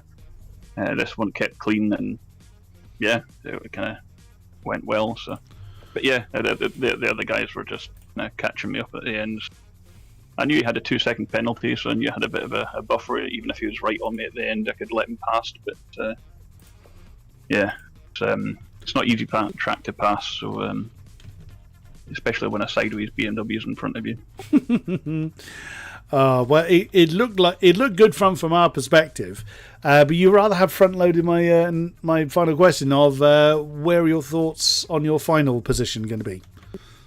Well, I qualified 9th in the first race, which is probably about the best I'm going to get out of it. I finished 6th, but yeah, I would say a top 10 I'll be happy with, to be honest. It's more or less damage limitation in a BMW, to be honest. I know the Renaults are a bit slidey as well, but I think if they had a go in the BMW, they might not be quite so complaining about their little Renaults. Fair enough. Best of luck for the final race, Mr. Cleland. Thank you very much, Andrew Gillone. Now that I'm looking forward to this, hello to you, Mr. Jason Powell. Hello. Okay, I think it's fair to say that last week didn't go well. Yeah, I've had pretty much contact in all 3 races. Yeah, the car just wasn't happy in the wet either. Which is ironic because I did a bit of practice in the wet and the car felt all right, but as soon as you get to the actual main stage, then yeah, it let me down a bit. But contact was mainly the issues there. And God, did you come alive in race number 2? What an absolute stormer! So you were fending off. You were holding on to that second position, and then when you got it, you were fighting for that second position, and when you got it, you just went. Yeah, do you know what? I've never raced on this track before in this game at all, so I put some time in this weekend, and I don't know what it is, but just the way the car goes around this circuit, it's just it really does suit it. I love the fast sweeping corners and that chicane. If you get it right, like, it just feels amazing when you get it right. So I don't know. I've been kind of quietly optimistic about this one, and qualified P2, just 4,000th off of Alex Jameson, I think it was. So I knew I was kind of up there. And then obviously this random grid has given me a bit of kindness in that there was a few of the midfield pack was in front of me, so I was determined to try and get that first spot, but it's just so incredibly difficult to overtake a sliding BMW. Yeah, very much so. What happened on the penultimate lag? Did you lag, or did you catch that apex at turn 1? You suddenly went from being on Gillone's tail. Yeah, I caught the apex at turn 1, and it gave me a slowdown penalty. So instead of, because obviously I knew that the guys behind me had the same amount of penalties as I did, so to keep hold of second place, I just thought, just don't risk it and try and slow down enough, which I did, luckily. So no more penalties there. It was just the 2 seconds, which, to be fair, the 2-second penalty I had at the beginning of the race, I thought was a bit harsh, as that was literally my first pop up, and I did try and slow down, and it gave me 2 seconds on the first offence. So yeah. The joys of Project Cars 2's penalties. Absolutely. Best of luck for the final race of the night. Thank you very much, Jason Powell. Thank you very much. So then, without further ado, we are into race number 3 for the AMs. We've switched back to the AM lobby. They have done their qualifying, and it's Andrew Whitehead on the front row. Let's get rid of the music. And it's Andrew Whitehead and JP. Of course, JP McKinley would be at the front, but it's the Beamer on the front row. Finley Swarbrick in 3rd position. Kiki Mac 4th. So the usual suspects up front, but really Andrew Whitehead is a bit of a surprise in that one, judging by what we've seen thus far. Byron Zimmerman and Chris Callahan take on row number 3. Matt Webb and Carl Alden for row 4. Harry Quinn and Alice Hughes, row 5. Tobias Eriksson, a good improvement there, alongside David Garside on row 6. And then it is Adam Bent and Mark Holmes, row 7, with Kev Straw still struggling in his Renault at the tail of the field. Okay. So then, they've done the qualifying session. It is the final race for the AM category. Once this is done, we will switch over to the pros to see their final race. They'll be doing their qualifying for it as we speak. It is time. We're not even going to get the countdown on the stream. It's time to wind them up and let them go. That's a stonking start for JP McKinley as he takes the lead over Andrew Whitehead. 3 wide coming into turn 1. Oh, Finley Swarbrick well defended on the inside of turn 1. Kiki Mack trying the outside manoeuvre, didn't quite come off. And here we go. Then up the hill for the first time in anger. JP McKinley trying to run off, but Finley Swarbrick piling the pressure onto Andrew Whitehead with Kiki Mack in the background. Look at that, just jumps out. We're going to try and get 3 wide down the back straight already. Yes, we do. Oh, the pinned up. He's being swamped. Andrew Whitehead. Oh, he's trying to come across, but Finley Swarbrick's already there. Swarbrick's taken to the escape route. He's going to go through the advertising hoarding. Oh, and he's going to slot back in, or he's going to try and slot back in where he reappeared, where he came off the road. It's going to be interesting to see if the game lets him do that. Oh, Ericsson has fallen to the back of the field. Tobias Ericsson already damaged to his car. That thing does not want to steer straight. Oh my goodness me, as we cut further out the field, that's Garside. David Garside was up in the air. Oh my goodness, big issues further down the field. Oh, looks like Alex Hughes has been caught up in that big damage to her car. But we jump to Harry Quinn. We don't expect to see him in that particular position. He was right up there for races 1 and 2. But down in 9th position behind Adam Bent. There's a lot of tyre smoke there. Holden on the back of Webb. 6, 7, 8, 9 in that particular pack. There's Byron Zimmerman on the back of Kiki Mack. Whilst all that's been going, Finley Swarbrick has worked his way up into 2nd place following that big incident from lap 1 as Tobias Ericsson unsurprisingly comes into the pits. We go on board with Byron Zimmerman. Oh, that's a bit late for the BMW. It was also a bit late for Swarbrick. Oh no, Zimmerman's round. Just a bit of a tap onto the wall. Shouldn't be too much damage as a result of that, but he's going to plummet through the field. Ooh, yeah, that was a bit late there from Andrew Whitehead, but they're also a bit late from Swarbrick. Oh no, as Whitehead and Mack have come together.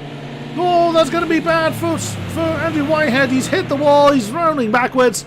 Oh no, disastrous for the number 40 BMW. He's going to plummet through the field. He's doing it right, waiting for an opportunity to come back onto the field. Oh no, where did Kiki Mack reappear? 6th place. I don't think Mack hit the wall, as he's now alongside. That's Adam Bent. Kiki Mack's just blasted past. Now behind Alden and Quinn. Adam Bent already looking to try and counter-attack into turn 1. And Matt Webb is in the pits and retired. Oh my days. What a shame. But here we go again. It's Swarbrick and McKinley up front. And that at the bottom of the shot is Ericsson, I believe. Yep, that is Tobias Ericsson, who we know has been through the pits. Let's look further back. Adam Bent on the back of Carl Alden. Very, very close. A 4-way scrap going on. This is 3, 4, 5 and 6. This is for the last podium spot. There's a battle for 3rd going on as Adam Bent's got a little bit deep going through turn 5. It does look like Kiki Mack has got the run on Harry Quinn. The white Renault on the inside line coming into the penultimate turn. Carl Alden wants a piece of it. He's coming to the inside line as well. Is Harry Quinn going to lose 2? Not quite. Harry Quinn just, but only just, manages to fend off Carl Alden. Adam Bent dives on the inside of the final turn. Catches Carl Alden by surprise. And that's Carl Alden that's now lost out as a result of that toing and froing. But Kiki Mack now up into 3rd place. And again, look at Adam Bent looking at that inside line there. That's Whitehead, I think, coming out of the pits. Yes, it is. That's Andrew Whitehead from his argument with the wall. What a shame, our pole sitter for this race. And that's on qualifying as well, remember. So that is on pace, not by luck. There's no random grid going on in this race. So penalties already on the board. We'll have a look at those in a minute as Harry Quinn is going to try and attack Kiki Mack back again. He's side by side. Along the back straight. Oh no, there's McKinley and Swarbrick have come together. That's through turn 5, I think. Oh no, it's not. That's not Swarbrick. That's Tobias Ericsson. My oh my. So JP McKinley had just lost the lead to Finley Swarbrick and then unfortunately had an incident with the back marker. Whilst all that was going on, Alden now behind Adam Bent. My goodness, it is all going on here. Whoa, Adam Bent My word! Trying to move Harry Quinn, who's worked his way back up into 4th place. And Kiki Mack using this opportunity to run off into the distance. The quartet now becoming a trio. Side by side coming down towards turn 1. Quinn defending the inside line. Alden nearly diving on the inside of Bent. Oh no, Adam Bent and Harry Quinn coming together. They managed to save it. That's given Carl Alden a bit of a momentum over Adam Bent. Side by side coming through turn 3. Oh, that's close. Turn 2, beg your pardon. Now that's turn 3. In the middle of the S's. Here comes Andrew Whitehead to try and unlap himself. Penalty for Kev Straw. Don't even know where Kev Straw is. And Whitehead probably quite wisely backs out of that. Lot of cars in this particular part, but not everybody is on the same lap. Whoa, big slide there for for Adam Bent. Carl Alden, little slide as well.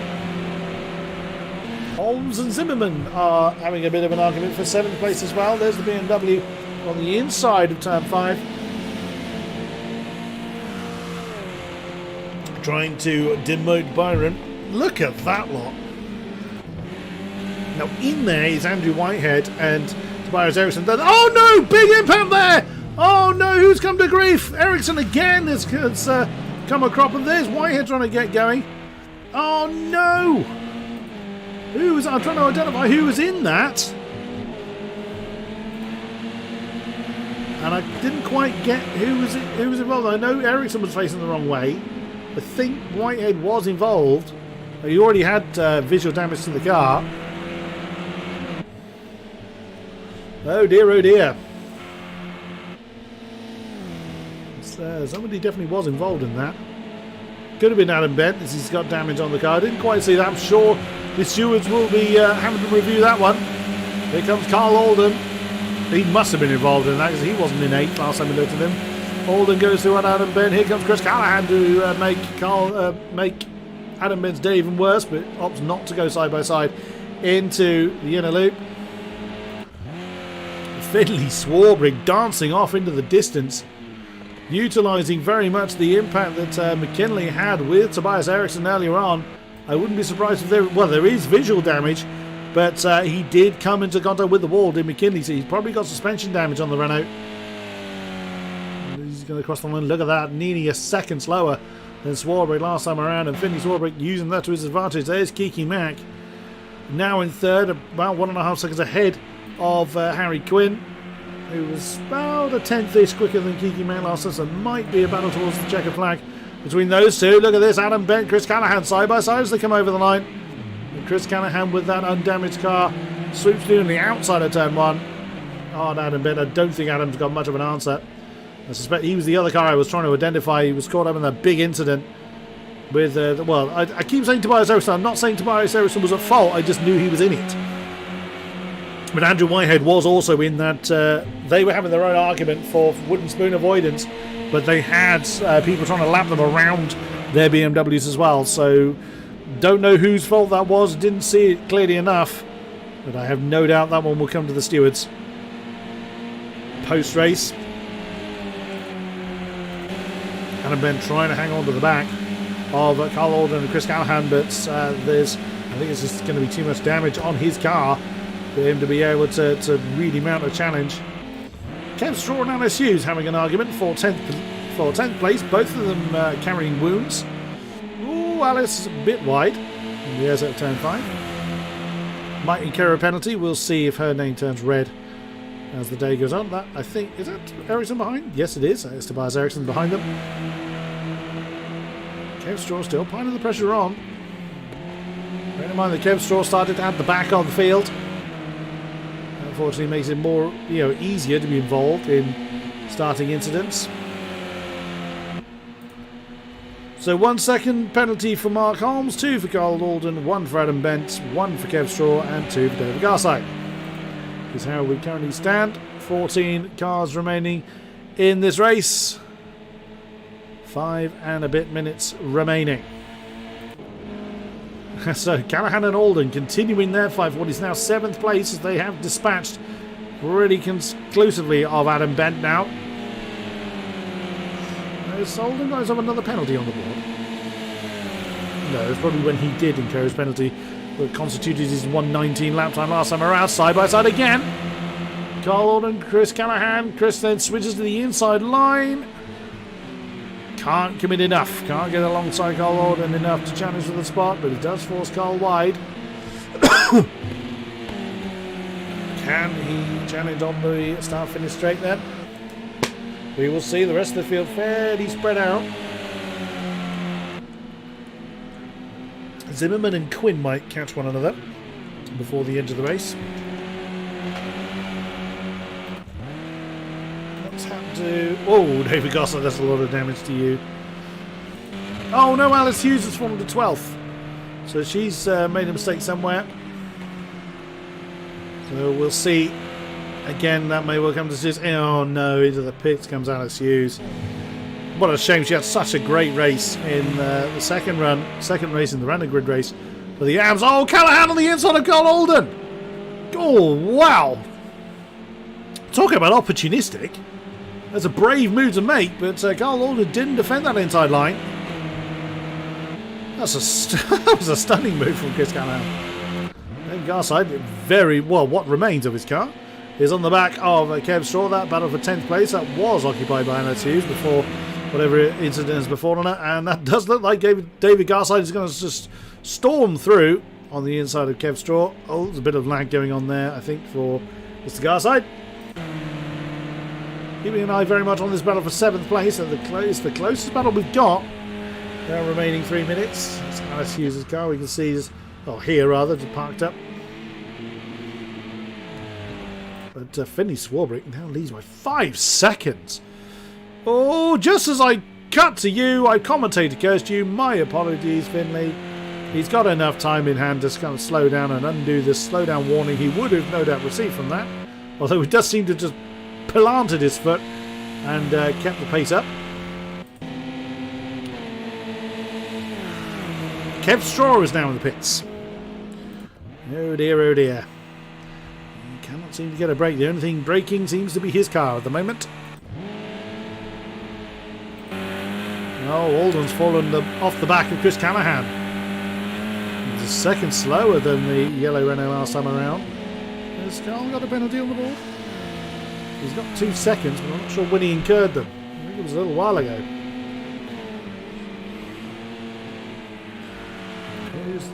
Well, Mark Holmes is some 6-ish seconds down the road from Callahan. That's not Mark Holmes directly ahead of Callahan. And I think is one of the Coopers. Oh no, that's Andrew Whitehead. That is Andrew Whitehead ahead. So he's a lap down from Chris Callahan. Will not be too much of a bother unless he gets in the way. But wow, Callahan has just absolutely left Carl Alden for dead. I thought Zimmerman was going to catch Harry Quinn, and now we just saw very briefly the proximity marker, that exclamation mark, appear on the tower on the left. There it is. I thought Zimmerman was going to catch Harry Quinn, and we may well have a battle for 4th between Quinn and Zimmerman.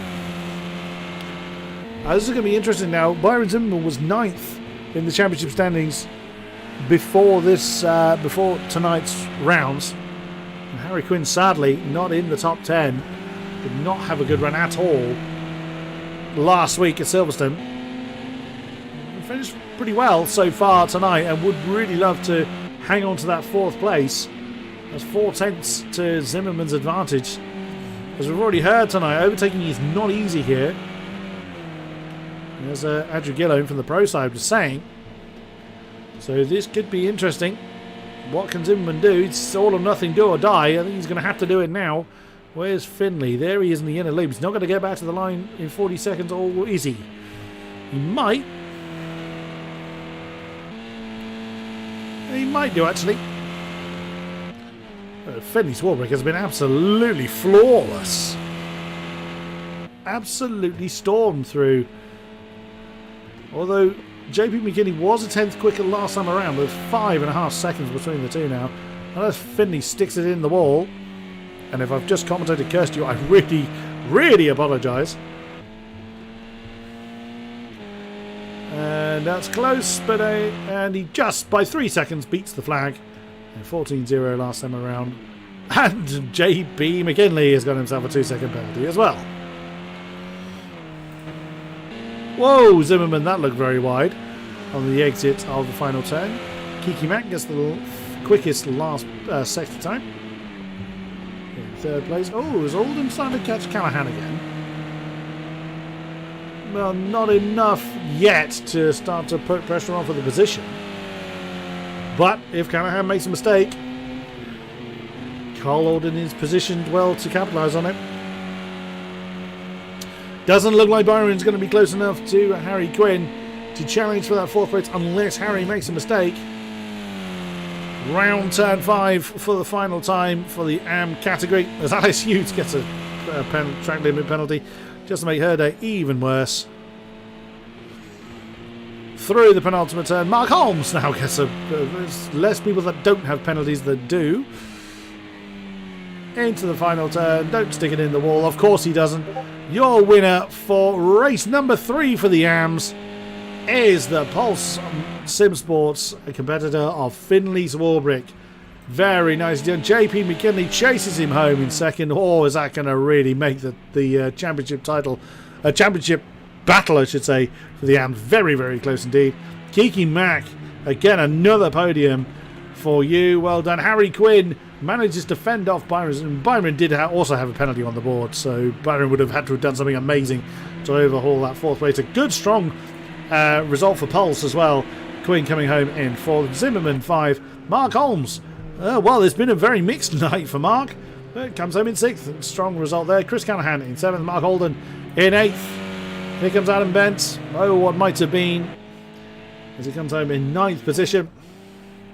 What remains of David Garside's car is going to find 10th position. I've already been joined in the box. Well, that's Andrew Whitehead. I think Andrew Whitehead's a lap down. That's how he was able to join. So as David Garside crosses the line, sideways, very nicely done. Someone's still running. Who is still running? Kev Straw's done. Oh no, there we go. Oh, another one's joined me. So Hello. Finley Swarbrick has taken the top spot. McKinley 2, King-Kodiak 3, Harry Quinn 4, Byron Zimmerman 5, Mark Holmes 6, Chris Callahan 7th, Carl Alden 8th, Adam Ben 9, and David Garside rounding out the top 10. Andrew Whitehead 11th, Kev Straw 12th, Alice Hughes 13th, and Tobias Eriksson in 14th position. Right, so let's have a chat with those that have chosen to join me. Yeah, it's Mr. Swarbrick again. Hello. Well, looked like you just danced off into the sunset. What can I say? What can I say? What a race. I think I got quite lucky. I think, unfortunately, JP McKinley, or whatever his name is, so I can't remember his surname. I think we kind of got caught up in a back marker. We were drifting off. Speak of the devil, here he is, McKinley. We were drifting off. I think we were, 3 or so seconds ahead. We came up to a back marker, and it was sort of 3 wide through the bus stop, which was never going to happen. And I fortunately came out the winner in that one, and from there it was just keep it on the track and bring home win 2 of 3 races. You certainly did. You certainly did. Again, you've all night you've looked like you've just had that tiny bit more pace. It was the other way round last week, or certainly seems so from my perspective. And this week it just seemed to fall your way. What is there any particular major difference? You just prefer this kind of track? What was it? Yeah, I think it was partly just being comfortable in the track. I've done this track a lot. I've raced it in other series. I like this car. Now I'm getting used to it a bit more. I think lots of it is knowing where you can find that time. Like I was looking through the qualifying, and I was 2-3 hundredths of a second up in sector 2 consistently. So I think just that little edge just pulled it for me. Excellent. Congratulations on a very strong end to the night. Thank you very much, Finley Swarbrick. No worries. Thank you, Chris. Well done, McKinley. Yes, indeed. JP McKinley. You did indeed have a bit of a tangle with Tobias Eriksson, I believe it was. But still brought home second.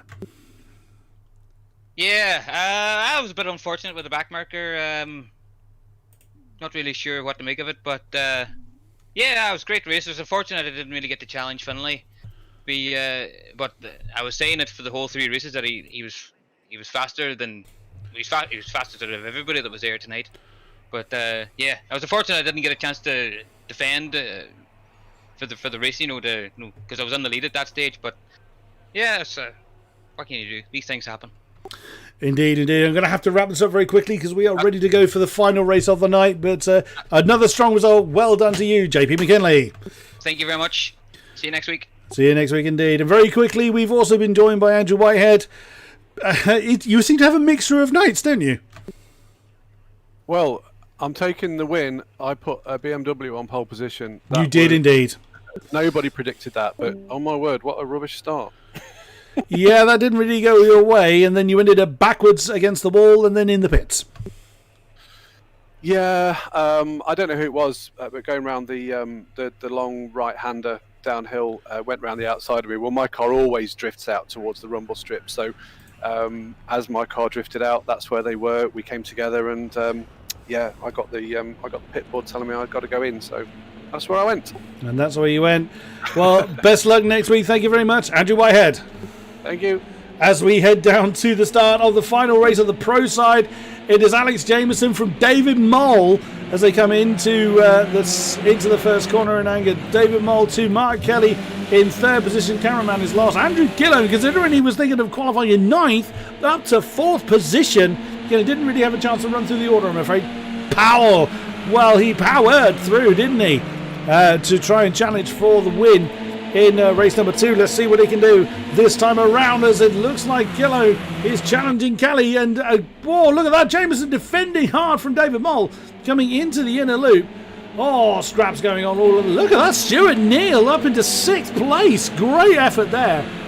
Roy Grassi 7th, Quentin Shovito 8th, Aaron Large 9th, Jay Daniels is down in 10th. Dear oh dear, that's not what we expect to see him. Toby Owen 11, Colin Dunn 12th, Mark Burton 13th, Gary Cooper at the tail of the field. What has happened to Gary? He's had a terrible start. But look at this! David Mole all over the back of Alex Jameson. Well, Mole's had a much stronger night tonight. His Silverstone wasn't very good either. It did not go well for him whatsoever, but absolutely all over the back of Alex Jameson. Oh, that turn 1 didn't go well for Mole. Mark Kelly right there in 3rd as well. I mean, Mark Kelly is, again, a very mixed night. Tonight's not gone brilliantly well for him, but might we see a bit of a resurgence? Look at that. Everyone except for Gary Cooper has got the proximity markers on, so Gary's had a terrible start. We didn't quite see it, unfortunately. So we'll see how well that shakes down. The field splitting into 2 halves, essentially. Roy Grassi's in a bit of no man's land, it seems, or looking at the proxy markers. But if this top pack continues to fight like this, there's every reason that Roy Grassi will catch this lot. Jameson is starting to get into his stride, I think, as he starts to really pile on the pace. But look at Powell all over the back again. Oh, big move on the inside of the penultimate turn. He's going to nudge the BMW wide. Wow, that was a big lunge from Jason Powell, but he's stared at the back of that BMW for a long time. Here comes Stuart Neal. Oh, can he capitalise on it? Trying to get the inside of Jason Powell to get that 5th position. Can he get it done into turn 1? Powell knows he's there. Big late breaking move from Stuart Neal. That is 5th place for the blue Renault. That was brilliantly driven. But look at this. Mole is still nailed to the back of Alex Jameson. What a move! Here comes Mole. He's got the slipstream, he's got the pace, but can he get it done before the inside of the inner loop? He's going to commit to it. Oh, this could be brave or disastrous. No, he backs out of that quite wisely, but it does compromise Jameson's entry into the inner loop. Now, we've seen Jameson have a bit of a mixed night tonight as well. They got a bit of a gap back to Mark Kelly. David Mole, a German newcomer, is having an absolute stormer at the moment. Further back, Powell, and Neal and Gellone all together. There's Roy Grassi as well. Getting involved in that particular move. Is Jason Powell going to try and make the inside manoeuvre on Stu Neal into the penultimate turn? Doesn't quite get it done though. Stu Neal manages to defend. He's got on board with Roy Grassi. He's got a great ringside seat for this. Oh, here we go. This role's reversed almost. Is Roy Grassi going to try and capitalise on that? Jason Powell has managed to get the move down on Stu Neal, but Stu Neal's got the inside line. Into turn one. Bit of a lock-up for Powell. And still going. Powell had a great drive on the outside of turn one. Has demoted Stu Neal back into 6th position. Roy Grassi is involved in there. He wants a piece of the action. But up front as well, Mole nailed to the back of Jameson still. Pulls out of the slipstream even earlier than he did last time around. Could he get the move? His nose is ahead. Oh, he's committed and Jameson lets him go. Great move from David Mole, but can he hold on to it? He's wide on the exit of the inner loop. Alex Jameson on the inside of turn 5. Penalties. Oh my God. Penalties for Mark Kelly, Alice Jameson. Oh, we've lost Quinton Chobito from the race. Still side by side as they come down towards the penultimate turn. Mark Kelly is now involved in this battle of the top 3. Jameson's back up into the lead, but Mole's got the inside line for the penultimate turn. Alex Jameson has retaken the lead. What a great move. Still side by side, but Mole's going to have the outside line. And here comes Mark Kelly. Can he get involved? Can he put the camera on some pitches? Still side by side is Mole and Jameson. Oh no, don't try and make that 3-way, please. And Mole just actually maintains the momentum around the outside of turn 1 to regain the lead. Mark Kelly is trying to put Jameson down to 3rd place. And has he done it? Bit of door banging on the way up through the S's. He does. Jameson now into 3rd place, but gets the drive he needs on the exit of the S's. Mole 1, Jameson just in 2nd, Kelly 3rd. Look at the next pack that's chasing them hard. Of course, Andrew Gillone is the lead of that particular pack behind. David Mole sweeps through. Well, all of them sweep through the inner loop. David Mole leading the way. Jameson 2, Kelly 3, Gillone 4, Powell 5, Neal 6, Grassi 7, all in very short succession. Holy moly. Mole defends the inside lines. Jameson tries to do an outside manoeuvre into this penultimate turn. Can't pull it off. Mark Kelly is back to the ball. No, Gillen's in trouble. Gillen's in trouble. He had a massive swapper on. Did he hit the wall? Yes, he has. There's damage to the back of the BMW. Well, maybe 9th place wasn't a bad prediction, as he's now got quite a substantial amount of damage on the back of the car. Oh, here we go again. Mole and Jameson. Jameson gets the drive on the outside of turn 1, gets the lead back again. Here comes Mark Kelly on the outside of turn 2. Can he demote David Mole into 3rd position? Not quite. But Jameson had an absolutely storming exit from turn 1. Already has about half a second between himself and our German newcomer of David Mole. Mark Kelly's going to have to concede that one. Which of course he does, but Jameson carrying a penalty is a 2-second penalty for Alex Jameson, and the same for Mark Kelly. So Mole doesn't need to overtake him, just needs to stay with him. Oh, Mark Burton at the back of the field also has a penalty on the board. But look at this! That's Powell! Now that Andrew Gillen's out of the way, Jason Powell now stares at the battle for the lead. And was quicker than all of them by quite some way last time around. We know Jason Powell's quick. Stu Neal having an absolute stormer of a race tonight. In race number 3. Roy Grassi right back up there again. Was on the podium in the opening round of the pro category. Look at this, the top 6 less than 2 seconds apart. Grassi trying to get the traction from turn 1. Get on the inside of Stu Neal. For God's sake, cameraman, the cameraman of turn 1 needs firing. And does indeed get the move done. Stu Neal into 6th position. Roy Grassi up to 5th, but that's given Powell a bit of breathing space. He's got a great ringside seat. Mole going for Jameson again on the inside of the inner loop. And he's got him. Jameson knew that one was done and backed out of it, but here comes Jason Powell. The top 4 less than a second apart. What a fantastic race that our competitors are giving us. I know this car's further down the order, but I'm sorry, I dare not look away from this pack of 6 that are fighting for the top spot. Grassi and Neal are a little bit further away from this, but not far. They're not that far away. There is Grassi, who is dragging Stu Neal with him. Realistically, Grassi's in this fight as well. My word. As is Stu Neal, the top 6 The top 5 less than a second and a half apart.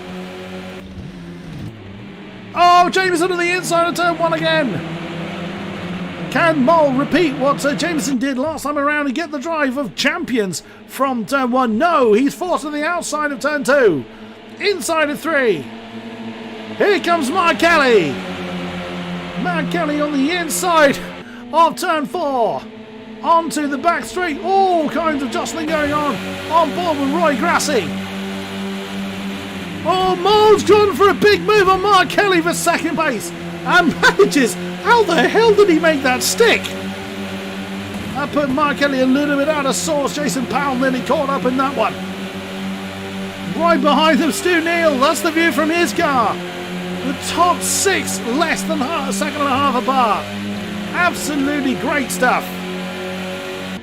And every single one of them Renaults.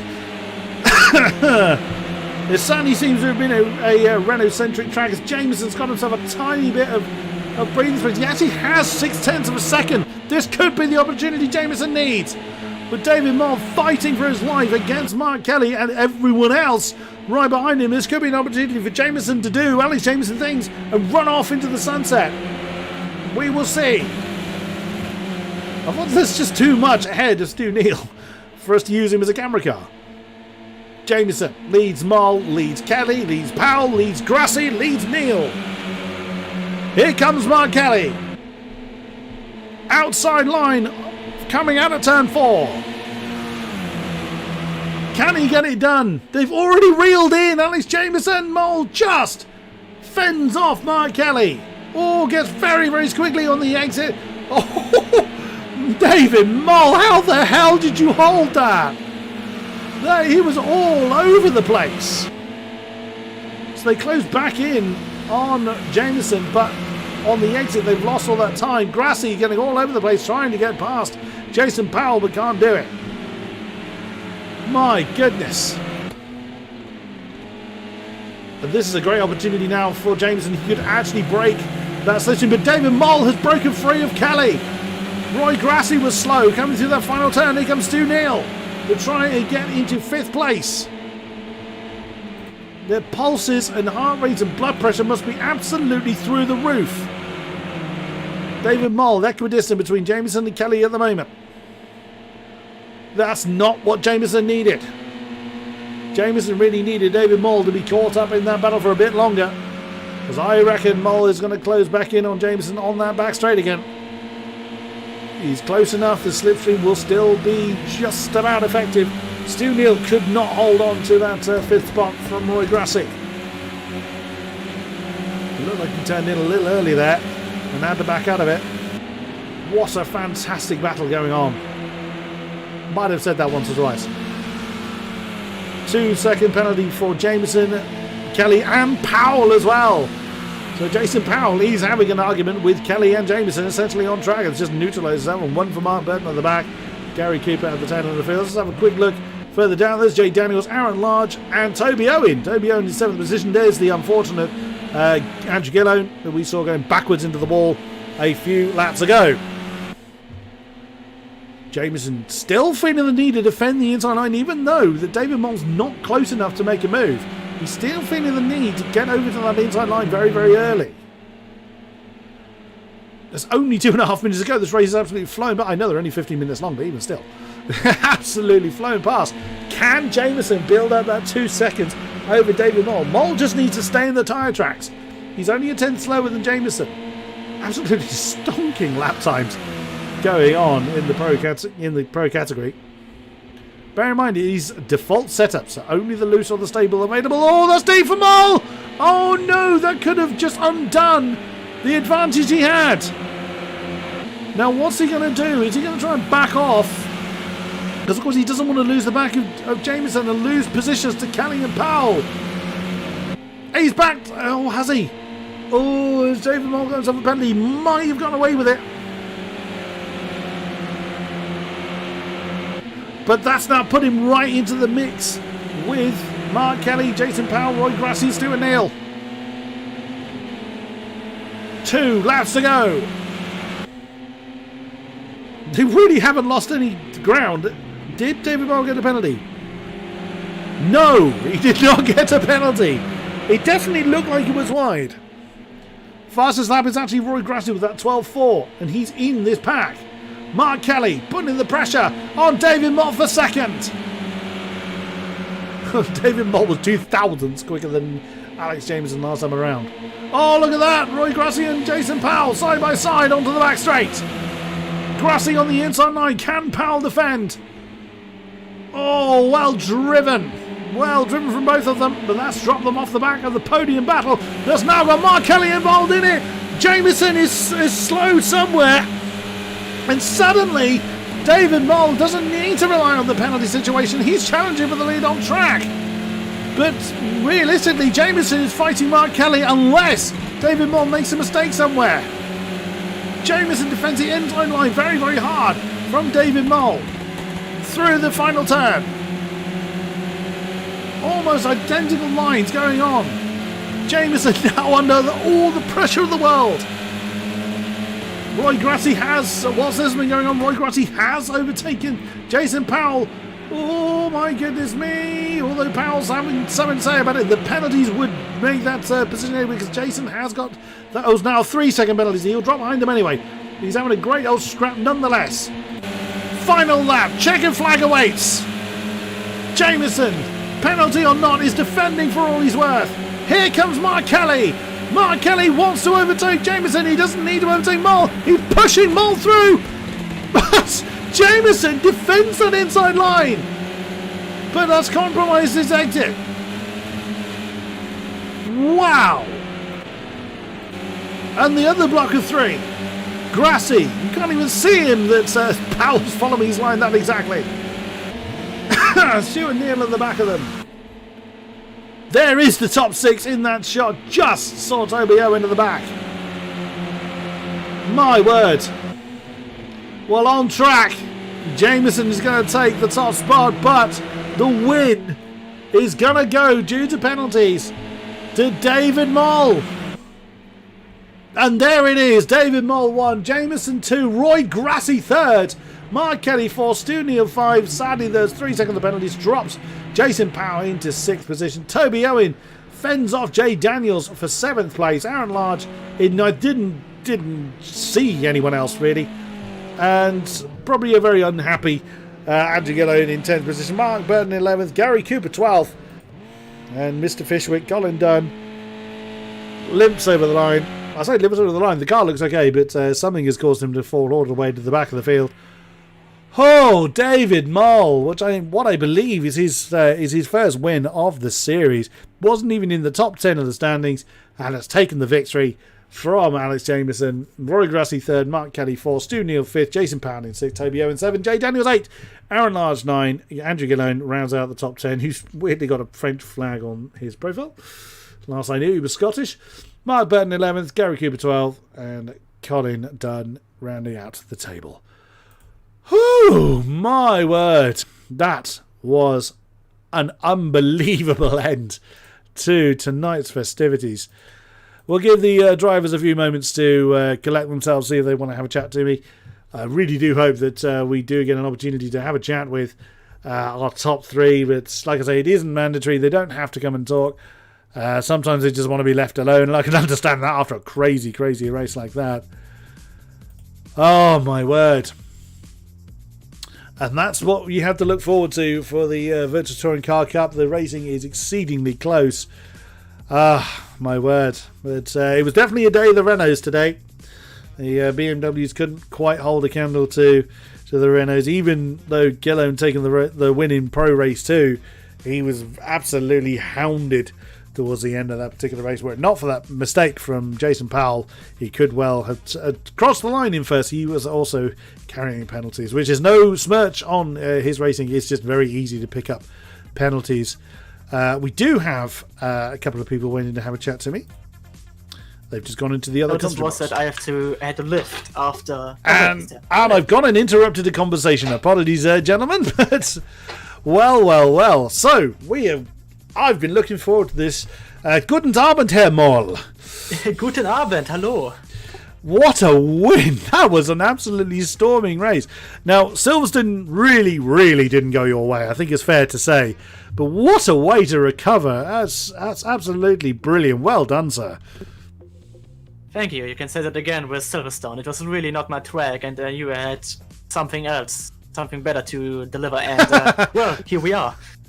Oh, but I mean, you didn't rely on the penalty situation at all. You were determined to take the win on track. It looked like. Were you? I was, yeah. Well, I mean, were you looking to think? Were you aiming for the top spots? Or was Silverstone maybe playing on your mind, or were you just going for whatever was available to you? So, looking at the training, at the practice races we had, I knew that I had the pace to be at least in the top 5, around that. And Silverstone was just like, let's not talk about that. Yeah. And this track here is one of my favorite tracks of all time. So I knew I had the pace here, especially with those cars. And in the end, I really wanted that P1, not with penalties, but on track. But yeah, Alex did not give me a chance. It was really good driving of him. It was brilliantly driven from both of you. So I love the way you were aiming for top 5, considering how close the top 6 were. That was absolutely amazing stuff. Will we see you on the top steps heading forwards? I think it's going to be your home turf next time out in 2 weeks' time. Looking forward to that one? Yeah, we're definitely looking forward to that one. Like you said, it's my hometown, my home race. And so I have to defend my country in that case. And I will definitely look forward to that. And I hope I will drive at the top again. Excellent. Dankeschön, mein Freund. Kein Problem, gern geschehen. Wonderful performance. Thank you very much, David Moll. And we have also got our champion, Alex Jameson. Well, my word. It's... In some ways, it's great to see you fighting, but wow, did you have a lot of work to do. Even a few laps before the end, you had 0.8 of a second. It looked like you were still defending that inside line very early. Did you feel the pressure the whole time long? Yeah, a lot of it, to be honest, was just trying to break the toe. It's so powerful on this track with these cars. So yeah, most of the time I was just trying to break the toe as much as I could. I knew when you get to around 1 second, it seems to sort of back off a bit, and then you can start building a bit of a lead. But yeah, to be honest, David was just right on it the whole time. As he said, managed to get it up to 0.8 of a second at one point, and then just was slightly late on the brakes into turn 1, and that was back down to 6, and then back down to sort of 0.2 by the end of the next straight. Even if he wasn't alongside. So yeah, it's been really tough. The competition is great. Enjoying having people to fight with and push me along. So yeah, really enjoyable, and of course very clean drivers as well. So yeah, probably enjoyable. Excellent stuff. Right, it's Hockenheim, I believe, next time out. So what are your thoughts towards the German behemoth? Albeit a short version of... Actually, well, not sure if I should say it on stream, but Hockenheim's probably one of my favorite tracks. I do enjoy it. Must be honest, with Watkins Glen, I hadn't driven much at all before practicing for this weekend, so it'll be nice to be somewhere a bit more familiar. Whether I'll be on the pace there or not, we'll have to wait and see, but certainly looking forward to the track. Awesome stuff. Well, I think that's going to mix up the championship somewhat, and we can't wait to see the conclusion of that. Thank you very much, and good luck moving forward. Alex Jameson. Cheers, thank you. Good evening. Right, and that is going to see the end of tonight's festivities. Thank you very much to those that have been with us throughout the stream. A great pleasure to have you on board. Thank you very much to Toby Owen and Chris Callahan, our lobby hosts for tonight, but particularly to Mr. Owen, who leads the charge. He is the captain of this one. There's one more person wanting to have a chat. We'll quickly have a chat with one more. If he's going to jump in. There he is, Mr. Swalbrick. Hello to you. Hello. Back again. Stealing more limelight, sir? Well, what can I say? It's got to be done. When you've had a round like that, I feel like it's only necessary. What are your thoughts heading towards Hockenheim next week? Do you think you'll be able to repeat it? I mean, you've been pretty strong wherever we've seen you thus far. So, looking forward to Hockenheim? Yeah, I'd like to think so. Again, it's another track that I've done an ashamingly far too high amount of laps in and stuff like that. So as long as it goes all right and we don't have any incidents, hopefully, top 5, maybe a top 3, maybe a couple more wins. Very modest of you. Well, you've got to be. You have a start like that. Start how you plan to continue and all that. Absolutely. Also, as a reminder that Finley has been one of our streamers for tonight. So if you wanted to see how things looked from the winner's perspective, not just from the TV cameras, head over to his Twitch channel and you will see how it looked like from Finley's eyes. Thank you very much. Thank you for commentating and making us look even better than we are, Chris. You guys are doing the action. I'm just shouting. I'm just screaming over the top of it. You make it eventful. Far too kind. Thank you very much, Finley Swarbrick. No worries. Take care. Right, that will be the end of tonight. So next week is a break for as far as the VTCC is concerned. We will be back in 2 weeks' time for Hockenheim, round number 3. And oh my, that should be even more interesting than tonight. I think it's fair to say that Watkins Glen has proven some immense racing. I confess I wasn't thinking we were going to get that much of it, just the characteristics of the short version of Watkins Glen, but wow, it didn't disappoint. Do tune in with us in 2 weeks' time, same channel, same time, for round number 3, and hopefully we will see you then. Until then, thank you very much and good night.